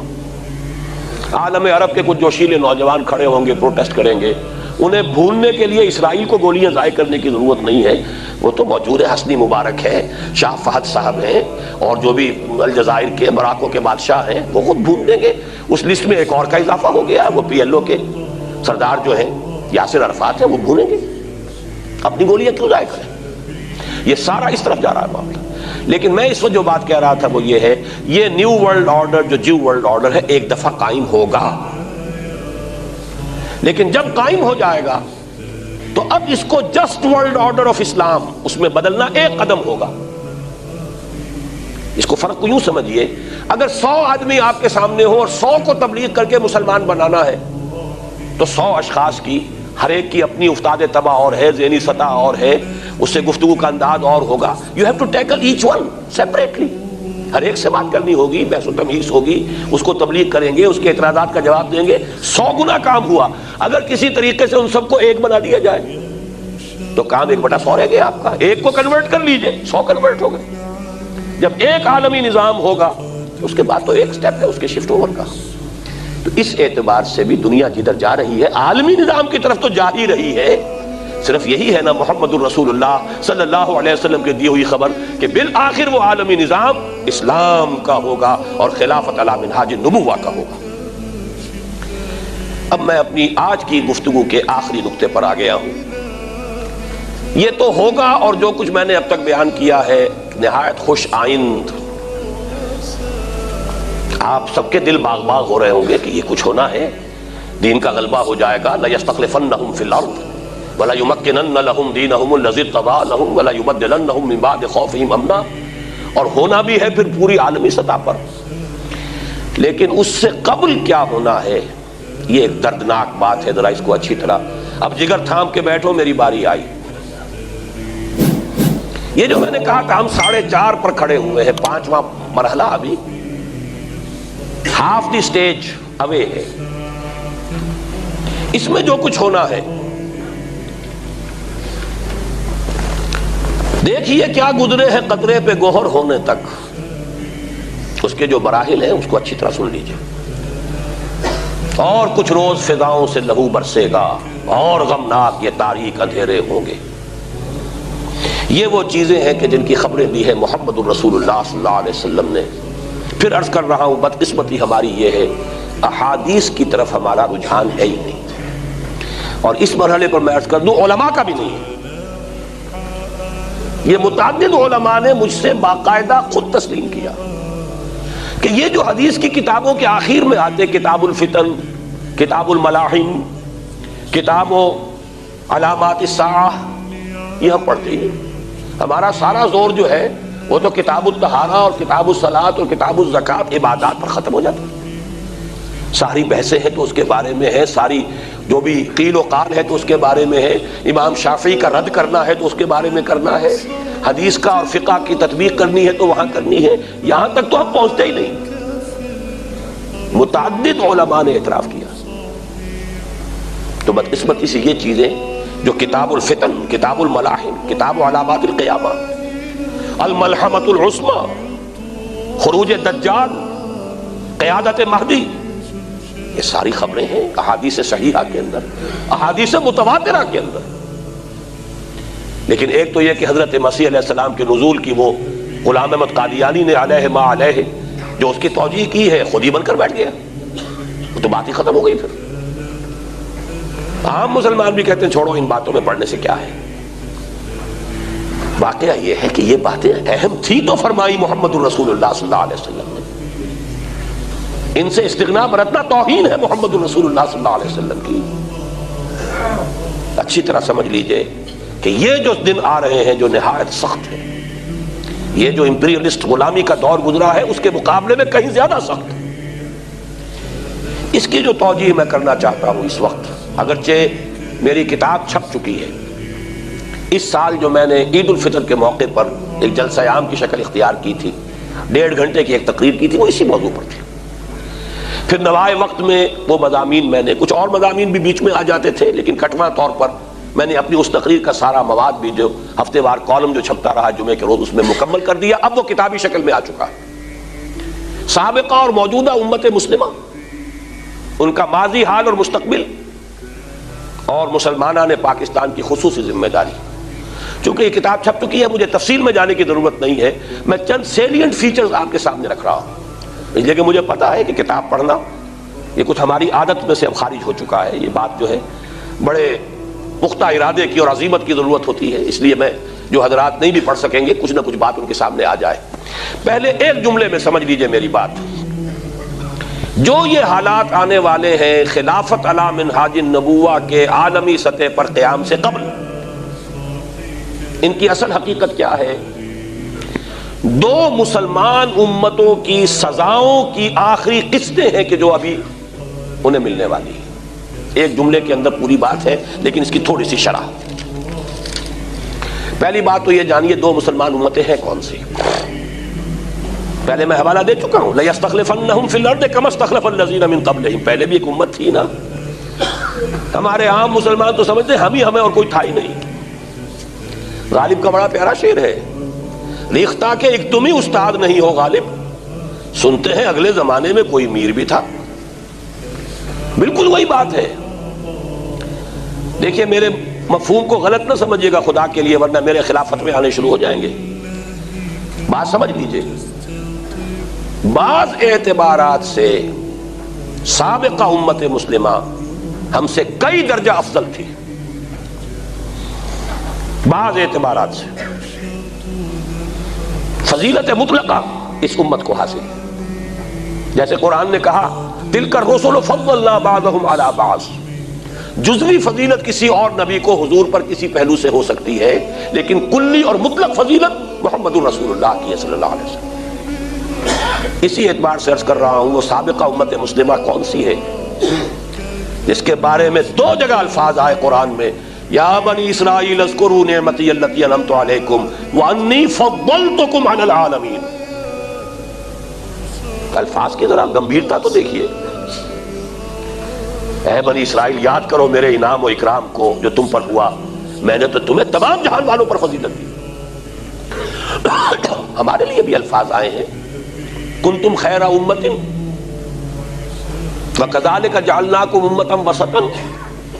لیکن الفاظ کو دیکھیے، جو بھی الفاظ کے تیور پہچان سکتے ہیں وہ الفاظ انی فضلتکم علی العالمین. پھر یہ وہ امت ہے جس میں 1400 برس تک نبوت کا تار ٹوٹا ہی نہیں. 1400 قبل مسیح میں دو رسولوں سے بات شروع ہو رہی ہے، دو نبی ہیں، موسیٰ بھی ہے، ہارون بھی ہے. اور پھر ختم ہو رہا ہے، یہ زنجیر سنہری ختم ہوئی ہے، پھر دو نبی موجود ہیں معاصر، حضرت عیسیٰ بھی ہے، حضرت یحییٰ بھی ہے. اور درمیان میں تار ٹوٹا ہی نہیں. کلما ہلک نبی خلفہ نبی، یہ حضور کے الفاظ ہیں. جیسے ہی کسی نبی کا انتقال ہوتا تھا کوئی نبی اس کا جانشین ہوتا تھا.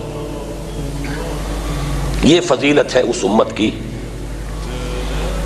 اس کی تاریخ اس وقت، امت کی تاریخ 3300 برس ہو چکی ہے یا 3400 برس.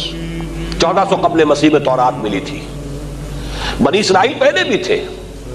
حضرت یوسف علیہ السلام نبی تھے. حضرت یوسف علیہ السلام پھر حضرت موسیٰ کے درمیان کسی نبی کا تذکرہ تو نہیں ملتا. بنی اسرائیل تو تھے، 12 قبیلے تو تھے موجود. امت کی حیثیت ہوئی ہے جب انہیں تورات عطا ہوئی. وَآتَيْنَا مُوسَى الْكِتَابَ وَجَعَلْنَاهُ هُدًى لِبَنِي إِسْرَائِيلَ أَلَّا تَتَّخِذُوا مِن دُونِي وَكِيلًا. وہاں سے امت کی تاریخ شروع ہوئی. کتاب جب دی گئی، صاحب کتاب امت، اور ایک نہیں پھر کتنی اور کتابیں دی گئی. دو تو کتابیں ہیں باقاعدہ جن پر ہمارا ایمان ہے کہ وہ کتابیں تھیں، زبور اور انجیل. اور صحیفے کتنے آئے ہیں. اس امت کی جیسے کہ 2 مرتبہ وہ آیت آئی انی فضلتکم علی العالمین، اسی طرح 2 دفعہ یہ مضمون بھی آیا ضربت علیہم الذلۃ والمسکنۃ وباؤوا بغضب من اللہ. ان پر ذلت تھوپ دی گئی، مسکنت تھوپ دی گئی، اللہ کے غضب میں گر گئے. اب کہاں سے کہاں تک کا فصل ہے اس کو نوٹ کر لیجئے. وہی قوم مغضوب ہے، وہی قوم ملعون ہے۔ مغضوب علیہم کی تفسیر سب بیان کرتے ہیں، اس سے مراد ہے یہود، اور ضالین کی تفسیر سب کہتے ہیں اس سے مراد نصارہ۔ تو مغضوب علیہم اور لعن الذین کفروا علی لسان داؤد و عیسی ابن مریم، ملعون قوم، مغضوب قوم۔ وہی قوم اب کہاں سے کہاں تک؟ 1000 فرسخ دست والی بات ہے نا، عشق تاب صبوری 1000 فرسخ دست۔ اس کو گیپ کو فل کیجئے کہ ایسا ہوتا کیوں ہے۔ اس کے لیے اللہ کے عذاب کے کچھ قوانین ہیں جن کو جان لینا چاہیے۔ میرا پورا ایک چیپٹر ہے اس کتاب میں چند جملوں میں اس وقت بیان کر رہا ہوں۔ پہلی بات یہ دنیا افراد کے لیے دار العذاب نہیں ہے، قوموں کے لیے دار العذاب ہے۔ افراد کے لیے عذاب اور ثواب کا فیصلہ آخرت میں ہوگا۔ کلہم آتی ہے یوم القیامت فردا، ہر شخص انفرادی حیثیت میں آئے گا۔ اجتماعی فیصلے یہاں ہوتے ہیں۔ بڑی پیاری بات کہی ہے اقبال نے، فطرت افراد سے اغماض بھی کر لیتی ہے، نہیں کرتی کبھی ملت کے گناہوں کو معاف۔ قوموں پر جو عذاب آتے ہیں وہ دو طرح کے ہیں۔ ایک بڑا عذاب، عذاب الاکبر، عذاب استیصال، نسیم منسیہ کر دینا، ان کا نام و نشان مٹا دینا، کالم یغنو فیہا، ایسے ہو جائیں جیسے تھے ہی نہیں۔ یہ عذاب صرف ان قوموں پر آتا رہا ہے جن کی طرف کسی رسول کو مبعوث کیا گیا اور انہوں نے بحیثیت مجموعی رسول کا انکار کیا، رد کر دیا، کفر کیا۔ قوم نوح، قوم ہود، قوم صالح، قوم شعیب، قوم لوط، آل فرعون، 6 مثالیں قرآن مجید میں کم سے کم 15 مرتبہ آئی۔ کہیں فرمایا کالم یغنو فیہا، کہیں فرمایا قطع دابر القوم الذین ظلموا، کہیں فرمایا لا یری الا مساکنہم۔ اور اس سے کم تر درجے میں عذاب آتا ہے مسلمان امت پر، جن کے رتبے ہیں سوا، ان کی سوا مشکل ہے۔ مسلمان امت کا مطلب کیا ہے؟ وہ حامل کتاب الہی ہے، وہ وارث علوم نبوت ہے، وہ زمین پر اللہ کی نمائندہ ہے، اور اگر وہ اپنے عمل سے الٹی نمائندگی شروع کر دے تو اس سے بڑا مجرم کوئی نہیں، بلکہ بقیہ نوع انسانی کے جرائم کی ذمہ داری بھی اس پر آئی۔ تمہارے ذمہ تھا بات پہنچانا، تم نے نہیں پہنچائی۔ تم پہنچا دیتے، وہ نہ مانتے تو وہ مجرم ہوتے، تم نے نہیں پہنچایا، تم مجرم ہوتے۔ یہ ہے مسلمان امت کا معاملہ، مس ریپرزینٹ کرنا اللہ کو، اللہ کی زمین پر اس کی نمائندگی کا دعویٰ کرتے ہوئے برعکس طرز عمل، اس سے بڑا جرم کوئی نہیں۔ یہ عذاب ہے جو بنی اسرائیل پر آیا، اور یہ عذاب ہے جو امت محمد پر آیا صلی اللہ علیہ وسلم۔ یہاں پھر میں ایک حدیث کا حوالہ دینا چاہتا ہوں، پھر عرض کرنا چاہتا ہوں کہ حدیث واقعتاً یہ جو حدیث ہے اس کو تو میں نے لکھا بھی ہے، اسے میں نے کلید پایا ہے بہت بڑے خزانے کی۔ ترمذی شریف کی روایت ہے حضرت عبداللہ ابن عمرو ابن العاص رضی اللہ تعالی عنہما سے، حضور نے فرمایا لَيَأْتِيَنَّ عَلَىٰ أُمَّتِي مَا أَتَىٰ عَلَىٰ بَنِي إِسْرَائِيلَ حَذْوَ النَّعْلِ بِالنَّعْلِ۔ میری امت پر بھی وہ سارے حالات وارد ہو کر رہیں گے جو بنی اسرائیل پر ہوئے، بالکل ایسے جیسے ایک جوتی دوسری جوتی سے مشابہ ہوتی۔ فصاحت اور بلاغت کی انتہا ہے۔ جوتی کا جوڑا رکھا ہوا ہو، اوپر سے دیکھیں گے آپ تو وہ فرق نظر آئے گا پنجوں کے رخ کے حساب سے۔ ان کے تلوے جوڑ دیجئے، بال برابر فرق نہیں، ٹرائنگلز آر کانگروئنٹ۔ بین ہی وہی تاریخ، بین ہی وہی تاریخ۔ اب اس حدیث کے پس منظر میں جب میں نے تاریخ کا مطالعہ کیا، حضور کے بعثت کے دور تک بنی اسرائیل پر 2 عروج کے دور آ چکے تھے، 2 عذاب کے دور آ چکے تھے۔ وَقَضَيْنَا إِلَىٰ بَنِي إِسْرَائِيلَ فِي الْكِتَابِ لَتُفْسِدُنَّ فِي الْأَرْضِ مَرَّتَيْنِ وَلَتَعْلُنَّ عُلُوًّا كَبِيرًا۔ سورہ بنی اسرائیل کے پہلے رکوع کا جا کر مطالعہ کر لیجئے گا۔ 2 مرتبہ عذاب کے کوڑے ان کی پیٹھ پر برسے۔ ایک دفعہ پہلے اشوریوں کے ہاتھوں اسرائیل کی مملکت ختم ہوئی، پھر کیلڈینز کے ہاتھوں، نیبوکڈنیزر کے ہاتھوں جو تباہی آئی ہے 600 قبل مسیح میں، 6 لاکھ انسان یروشلم میں قتل کیا گیا، 6 لاکھ کو قیدی بنا کر لے گیا، ایک متنفس نہیں چھوڑا یروشلم میں۔ اور ہیکل سلیمانی مسمار کر کے ہموار کر کے اس کی بنیادیں تک کھود دی. فَإِذَا جَاءَ وَعْدُ أُولَاهُمَا بَعَثْنَا عَلَيْكُمْ عِبَادًا لَنَا أُولِي بَأْسٍ شَدِيدٍ فَجَاسُوا خِلَالَ الدِّيَارِ وَكَانَ وَعْدًا مَفْعُولًا. اس کے بعد پھر حضرت عزیر علیہ السلام کی دعوت توبہ، منادی توبہ کی، پھر جاگے، پھر ہوش میں آئے، توبہ کی، گڑ گڑائے. سائرس کے ہاتھوں اللہ نے پھر نجات دلوائی بیبیلونیا کی کیپٹیوٹی سے. پھر آئے یروشلم کو پھر تعمیر کیا، پھر اپنا کعبہ، اپنا ہیکل سلیمانی بنایا. پھر ایک دور عروج کا آیا، مکابی سلطنت. لیکن پھر وہی، میں تجھ کو بتاتا ہوں تقدیر امم کیا ہے، شمشیر و سنا اول، طاؤس و رباب آخر. پھر وہی طاؤس و رباب، وہی عیاشیاں، وہی بدماشیاں، وہی گلچھرے، وہی کتاب اللہ جو ہے پیچھے ڈالی ہوئی ہے. نبذ فریق من الذین اوتوا الکتاب کتاب اللہ وراء ظہورہم. لہذا پھر عذاب کا کوڑا برسا. اور اب عذاب کا کوڑا جو آیا پہلے یونانیوں کے ہاتھوں، پھر رومیوں کے ہاتھوں. یہ 4 الفاظ نوٹ کر لیجئے. پہلے دور میں پہلے صدا ہوئی اشوریوں کے ہاتھوں، وہ آئے تھے شمال سے. پھر مشرق سے آئے کیلڈینز، کلدانی، نیبوکڈ نظر، بابل کا بادشاہ، عراق کا بادشاہ. دوسرے دور میں پہلے ان پر حکمرانی ہوئی اور کوڑے برسے یونانیوں کے ہاتھوں، پھر رومیوں کے ہاتھوں.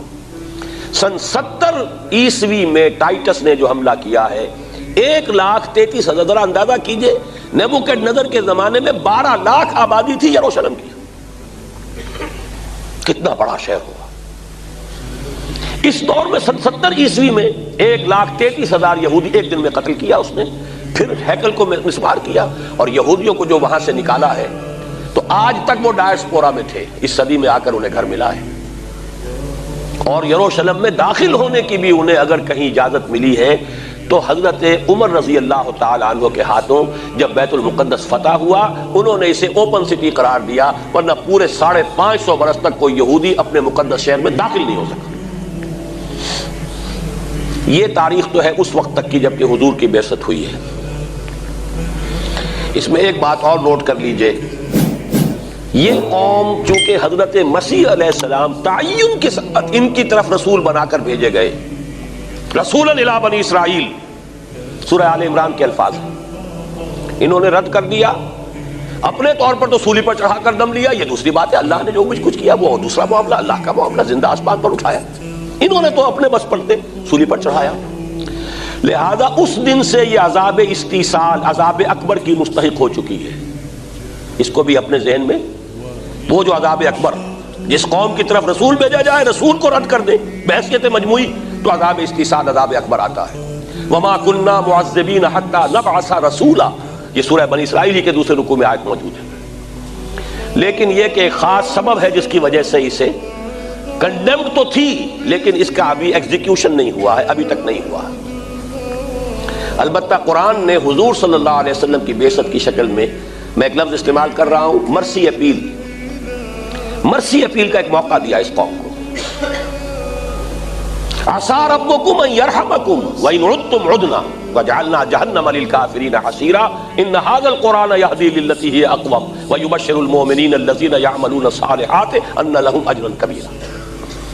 اب بھی دامن محمدی میں آ جاؤ، قرآن پر ایمان لے آؤ. یہ ہے وہ سیدھا راستہ دکھانے والی کتاب. ہم اب بھی تم پر رحمت فرمانے کے لیے تیار ہیں. ایک مرسی اپیل کا موقع تھا، وہ بھی گوا دی انہوں نے. دے اسٹینڈ کنڈمڈ، لیکن ایگزیکیوشن ابھی نہیں ہوئی. کیوں نہیں ہوئی؟ یہ ہے تلخ ترین باب میری آج کی گفتگو کا. اس لیے کہ اس امت، موجودہ مسلمان امت کا جو افضل حصہ ہے، اس کی پٹائی اس مغضوب اور ملعون قوم کے ہاتھوں کروانی ہے.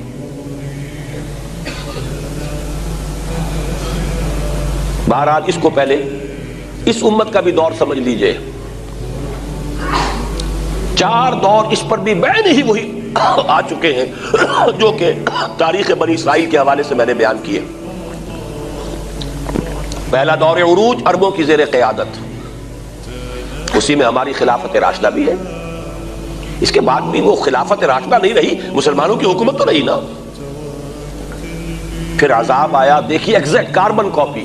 پہلے صلیبیوں کے ہاتھوں 1099 میں یروشلم ہاتھ سے نکل گیا. لاکھوں مسلمان قتل ہوئے، میڈیٹرینین کے ساحل کے تمام شہر تہس نہس ہوئے، اور پھر 1258 میں وہ جو فتنہ چلا تھا تاتار کا، کروڑوں مسلمان قتل ہوئے۔ خارزم شاہ کی مملکت، عظیم مملکت، نسیم منسیہ، افغانستان پورا تہس نہس، ایران پورا تہس نہس، عراق پورا تہس نہس۔ فال آف بغداد 1258، آخری خلیفہ بنو عباس کا محل کے اندر سے کھینچ کر گھسیٹ کر نکالا گیا، جانور کی کھال میں لپیٹ کر اور گھوڑوں کے سموں تلے کچلوا دیا۔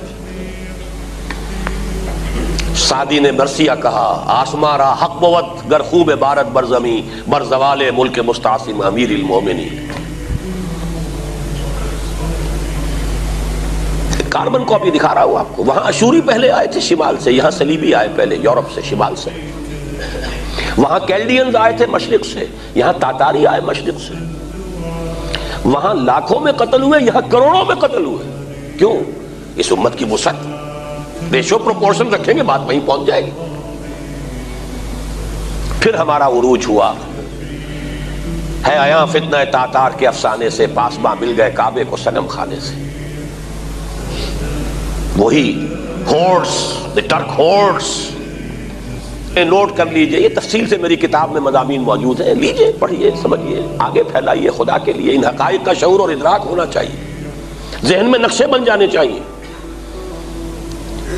غیر عرب مسلمان، یہ نوٹ کر لیجئے، دنیا میں اس وقت مسلمان 130 کروڑ، 1 ارب 30 کروڑ، یہ ہے علی الاقل، ورنہ 1.25 ارب کی بھی بعض لوگوں کی اسیسمنٹ ہے، لیکن 120 130 میں تو کوئی شک ہی نہیں۔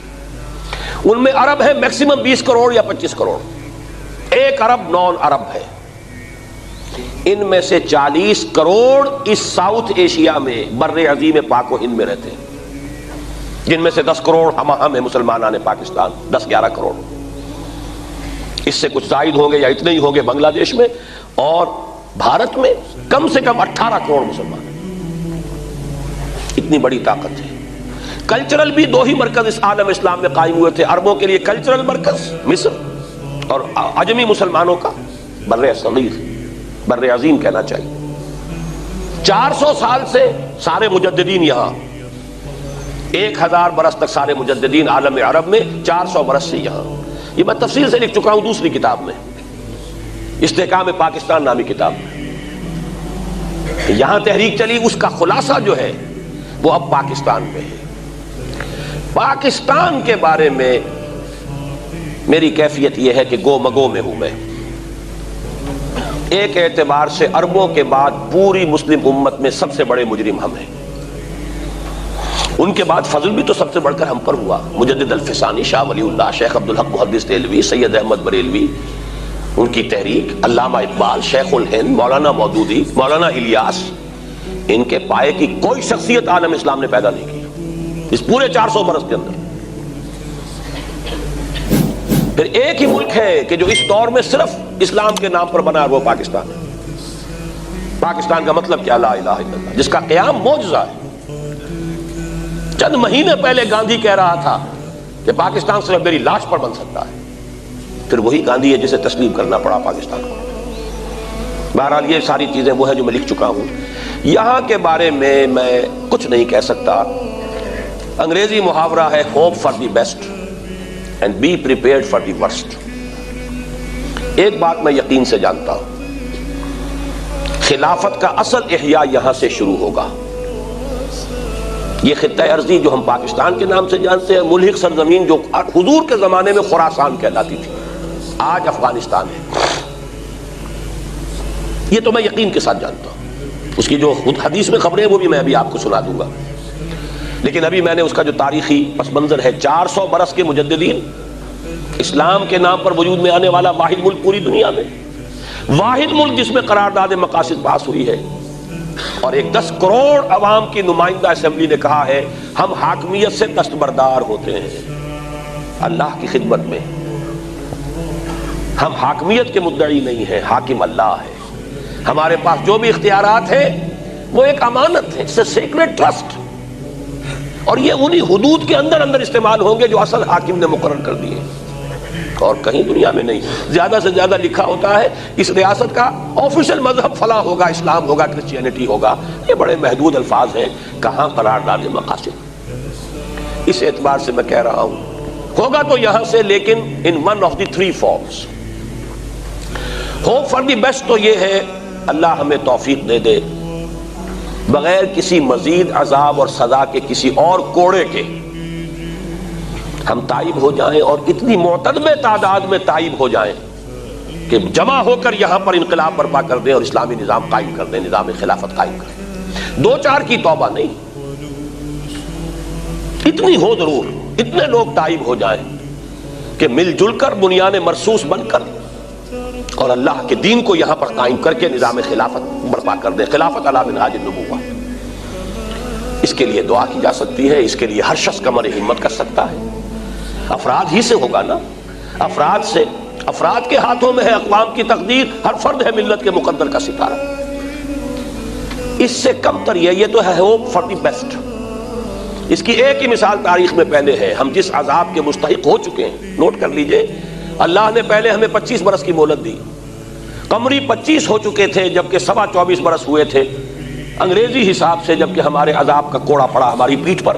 پاکستان 2 لخت ہوا، بدترین شکست. 93,000 پاکستانی اس ہندو کی قید میں گئے جس پر 800 برس تک، کہیں 1000 برس تک، کہیں 600 برس تک حکومت کی تھی. اور اب پھر مزید 25 برس ہونے کو آ رہے ہیں. 2.5 برس رہ گئے کل، بلکہ شاید 2.25 برس قمری حساب سے. 27ویں شب جو رمضان کی اب آ رہی ہے، 48 برس پاکستان کے وجود کو ہو جائیں گے اسلامی کیلنڈر کے حساب سے. تو 3 مہینے یہ 2 سال اور 2.25 برس ہے. اگلا 25 برس کا جو ہے مہلت کا معاملہ ختم ہوگا. کوئی عجب نہیں کہ پھر عذاب کا کوئی بہت بڑا کوڑا ہماری پیٹھ پر پڑے. البتہ چونکہ ایک مثال ہے تاریخ میں، الا قوم یونس، کبھی ایسا نہیں ہوا کہ کسی قوم پر عذاب کے آثار شروع ہو جائیں اور پھر عذاب چل جائے، سوائے یونس کی قوم کے. اگر اللہ تعالیٰ نے قوم یونس کو اجتماعی توبہ کی توفیق دی اور قبول فرما لی، اللہ کرے کہ ہمیں بھی اس کی توفیق ارزانی ہو جائے. This is hope for the best. اس سے کمتر درجے میں کیا ہے؟ کوئی کوڑا ہماری پیٹھ پر پڑے، اور بڑا مبارک ہوگا کوڑا اگر ہوش میں آ جائے. فَلَنُذِيقَنَّهُم مِّنَ الْعَذَابِ الْأَدْنَىٰ دُونَ الْعَذَابِ الْأَكْبَرِ لَعَلَّهُمْ يَرْجِعُونَ. ہم انہیں اس آخری بڑے عذاب سے پہلے چھوٹے عذاب کا مزہ چکھائیں گے، شاید کہ یہ لوٹ آئیں، رجوع کریں، جاگ جائیں، ہوش میں آ جائیں. وہ کوڑا ہم پر پڑا تھا، ہم نے محسوس نہیں کیا تھا اس کو. وہ 1000 میل دور تھا. کتنے لوگ کٹے، کتنے مرے، کتنوں کی عصمتیں لٹیں، کتنے گھر اجڑے، کتنی کوٹھیاں بنانے والے. وہاں پر بھی تو بڑے بڑے گلبرگ بنے تھے اور بڑے بڑے بات آئی لینڈ بنے تھے، بڑی کوٹھیاں بنی تھیں، جن میں سے 2.5-3 لاکھ تو ابھی تک وہاں پڑا ہے. ایک ایک کمرے میں 10 بائی 10 کے کمرے میں 10-10 15-15 انسان رہ رہے ہیں. وہ بھی انسان تھے، امت محمد میں تھے صلی اللہ علیہ وسلم، اور ہیں اب بھی. لیکن یہ کہ ہم نے محسوس نہیں کیا اس کوڑے کو. ہمیں اللہ نے فریش لیز دی تھی، یہ فریش لیز آف ایگزسٹنس ہے. ورنہ اگر وہ جو فرمایا حضور نے کہ تمام انسانوں کے دل اللہ کی 2 انگلیوں کے مابین ہیں، یصرف کیف یشاء، اگر نکسن کے دل کو اللہ نہ موڑ دیتا اور اس کا ہاٹ لائن کے اوپر کوسیجن کو الٹیمیٹم نہ ہوتا اور کوسیجن کا حکم نہ ہوتا اندرا گاندھی کو، تو یہ یونیلیٹرل سیز فائر کہاں ہو جاتا؟ ان کا تو مراد آسمان پر تھا، ہمارا پاتال میں تھا. وہ اپنی پوری قوت کے ساتھ یکسو ہو کر حملہ آور ہوتے. ہماری ایئر فورس ناکڈ آؤٹ تھی، حرکت نہیں کر سکتا تھا ہمارا جہاز. اواکس قسم کے جو ہے وہ دے دیے تھے روس نے بھارت کو، جو ان کے ہیلی کاپٹر تھے. چڑیا اڑتی تھی تو انہیں معلوم ہوتا تھا. ہماری نیوی کو آ کر کیماڑی میں مار گئے تھے.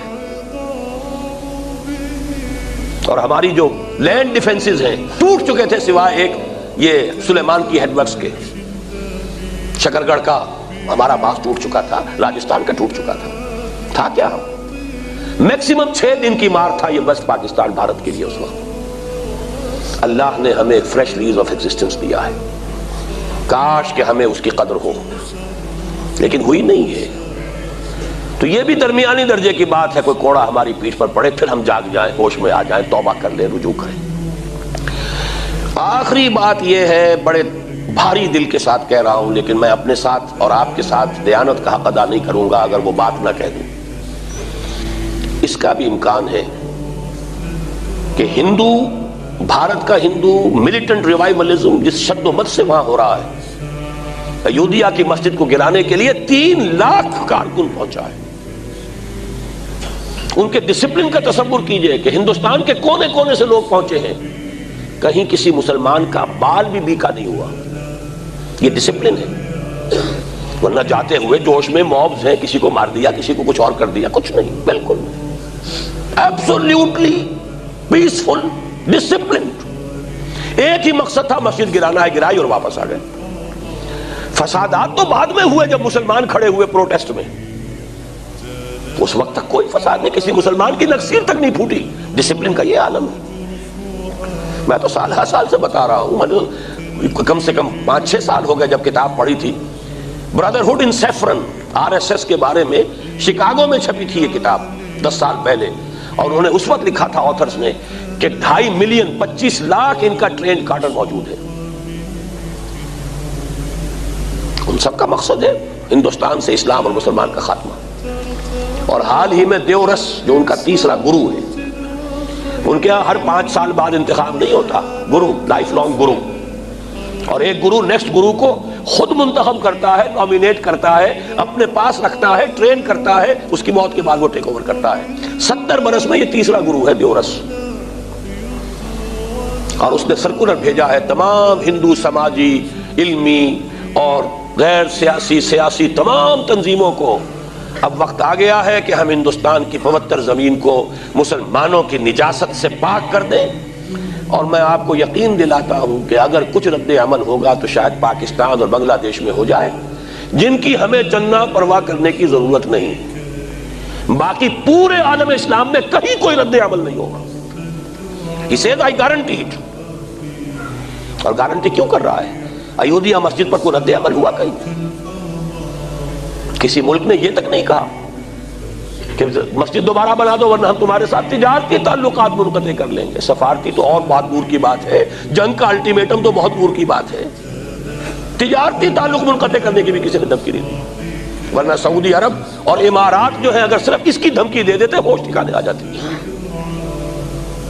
بہرحال تیسری اور آخری بدترین شکل یہ ہے کہ ہندو ریوائیول وہاں جس شد و مت سے ہو رہا ہے، اور ہمارا جو حال ہے منتشر بٹے ہوئے، ابھی الیکشن میں جو کچھ ہوا ہے، جو دینی جماعتوں کا، مذہبی جماعتوں کا حشر ہوا ہے، ہمارے تو حال جو ہے وہ سب کے سامنے ہے۔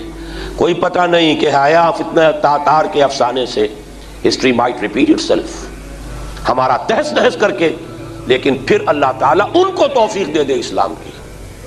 ہونا ہے یہیں سے، ہر حال میں یہیں سے ہونا، اس کا میں یقین رکھتا ہوں۔ صرف ایک بات کا جواب نہیں دے سکتا کب ہونا ہے، اور یہ میں کیا جواب دوں گا؟ قرآن میں حضور سے 2 دفعہ کہلوایا گیا، ان ادری اقریب ام بعید ما توعدون، میں نہیں جانتا جس بات کی تمہیں خبر دی جا رہی ہے، جو وعدہ تم سے کیا جا رہا ہے، وہ قریب ہے یا دور ہے۔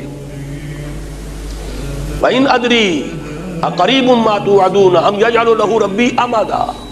سورہ جن میں فرمایا میں نہیں جانتا کہ جس چیز کی خبر دی جا رہی ہے، وعدہ کیا جا رہا ہے، وہ قریب آ چکی ہے یا ابھی تمہارا رب اس کے اندر کوئی تاخیر کرے گا۔ کب کو تو میں نہیں جانتا، یہ جانتا ہوں کہ ہوگا یہیں سے۔ 2 حدیثیں سنا کر بات ختم کر رہا ہوں۔ جس وقت وہ اصل بھٹی دہکے گی عالم عرب میں، خروج دجال کے بعد پھر حضرت مسیح اور حضرت مہدی قائد مسلمانوں کے ابھریں گے، مدد کے لیے فوجیں جائیں گی مشرق سے۔ یہ 2 حدیثیں ہیں۔ ایک حدیث جو ہے وہ حضرت عبداللہ ابن الحارث سے ہے رضی اللہ تعالی عنہ، اور ابن ماجہ میں روایت ہے، یخرجون ناس من المشرق یؤتون للمہدی یعنی سلطانہ، مشرق سے فوجیں نکلیں گی، آئیں گی، جو مہدی کی حکومت قائم کرنے کے لیے منزل پر منزل مارتی ہوئی چلی آئیں گی۔ معلوم ہے مشرق کے کسی علاقے میں وہ نظام خلافت پہلے قائم ہو چکا ہوگا۔ دوسری حدیث ترمذی میں ہے حضرت ابو ہریرہ سے رضی اللہ تعالی عنہ، یخرج من خراسان رایات سود لا يردها شیء حتی تنصب بإیلیا، خراسان کے علاقے سے سیاہ علم چلیں گے، انہیں کوئی لوٹا نہیں سکے گا جب تک کہ وہ ایلیا میں جا کر نصب نہ ہو جائے۔ ایلیا حضور کے زمانے میں یروشلم کا نام تھا۔ ٹائٹس نے جب مسمار کیا ہے یروشلم کو سن 70 میں، وہ کافی عرصے تک تو پڑا رہا، کوئی آبادی نہیں، ویران۔ پھر ہیڈریان نے دوبارہ تعمیر کیا تھا، ایک اور رومن ایمپرر ہے، اس نے شہر کو بنایا، ہیکل نہیں بنایا، شہر بنایا۔ اس شہر کا نام رکھا ایلیا۔ حضور کے زمانے میں ایلیا نام تھا یروشلم کا، اور خراسان نام تھا اس علاقے کا، جس کا کچھ حصہ اس وقت پاکستان میں ہے اور زیادہ تر حصہ افغانستان میں ہے۔ یہ علاقے جو ہیں یہیں سے اس کا نظام کا آغاز ہوگا، یا ہمارے ہاتھوں، یا تو ایسے ہی براہ راست اللہ تعالیٰ توفیق دے دے توبہ کی، یا کوئی اور سزا کا کوڑا کھا کر ہم ہوش میں آ جائیں، تب بھی غنیمت ہے، ورنہ یہ کہ شاید ہم تہس نہس کر دیے جائیں، اس لیے کہ واقعتاً اس وقت عربوں کے بعد سب سے بڑی مجرم قوم روئے ارضی پر مسلمانان پاکستان ہے، کہ اسلام کے نام پر ایک ملک بنایا۔ پاکستان کا مطلب کیا؟ لا الہ الا اللہ، اور نصف صدی ہونے کو آ رہی ہے، وہ لا الہ ہے الا اللہ نہیں ہے۔ اور اب جدھر ہم جا رہے ہیں، وہ جو کچھ بھی اوپر کا ملمہ تھا ضیاء الحق صاحب کا کسی اور کا، اب تو ارادے اس سب کو صاف کر دینے کے۔ حالات جو ہیں بالکل ننگے سیکولرزم کی طرف جو ہے ہماری ملک کی گاڑی جا رہی ہے۔ اس ملک کا حال یہ ہے کہ آئیڈینٹی کارڈ پہ مذہب کا خانہ اندراج نہیں ہو سکتا، اس لیے کہ یہ عیسائیوں کو پسند نہیں ہے۔ ایک اقل قلیل اقلیت، پوپ صاحب بھی بول پڑے، کہاں کہاں سے آوازیں آ گئیں۔ اصل معاملہ تھا قادیانیوں کا، لیکن آگے آ کر دیوار بن کر کھڑے ہو گئے عیسائی، اور یہ ملک ہے جو اسلام کے نام پر لیا گیا۔ تو جرم عظیم کا ہم ارتکاب کر چکے ہیں، اس یہاں سے کبھی ہم نے کنارہ نہ کیا، لیکن تیری رحمت نے گوارا نہ کیا والی بات ہے۔ اللہ تعالی ہمیں توفیق دے دے جو سب سے بہتر شکل ہے، ورنہ یہ کہ وہ حشر بھی ہوگا لیکن اسی علاقے سے اللہ پھر توفیق دے گا، اور تاریخ اپنے آپ کو دہرا دے گی۔ وہی ہے آیا فتنہ تاتار کے افسانے سے، پاسباں مل گئے کعبے کو صنم خانے سے۔ اللہ کی قدرت سے بعید نہیں، وہ ہندوؤں کو اسلام کی توفیق دے دے، تاتاری وحشیوں کو دے دی تھی، تو ان کو کیوں نہیں دے دے گا؟ یہ ہے اس وقت کے حالات جو بھی آنے والے ہیں اس خلافت کے قیام سے پہلے، لیکن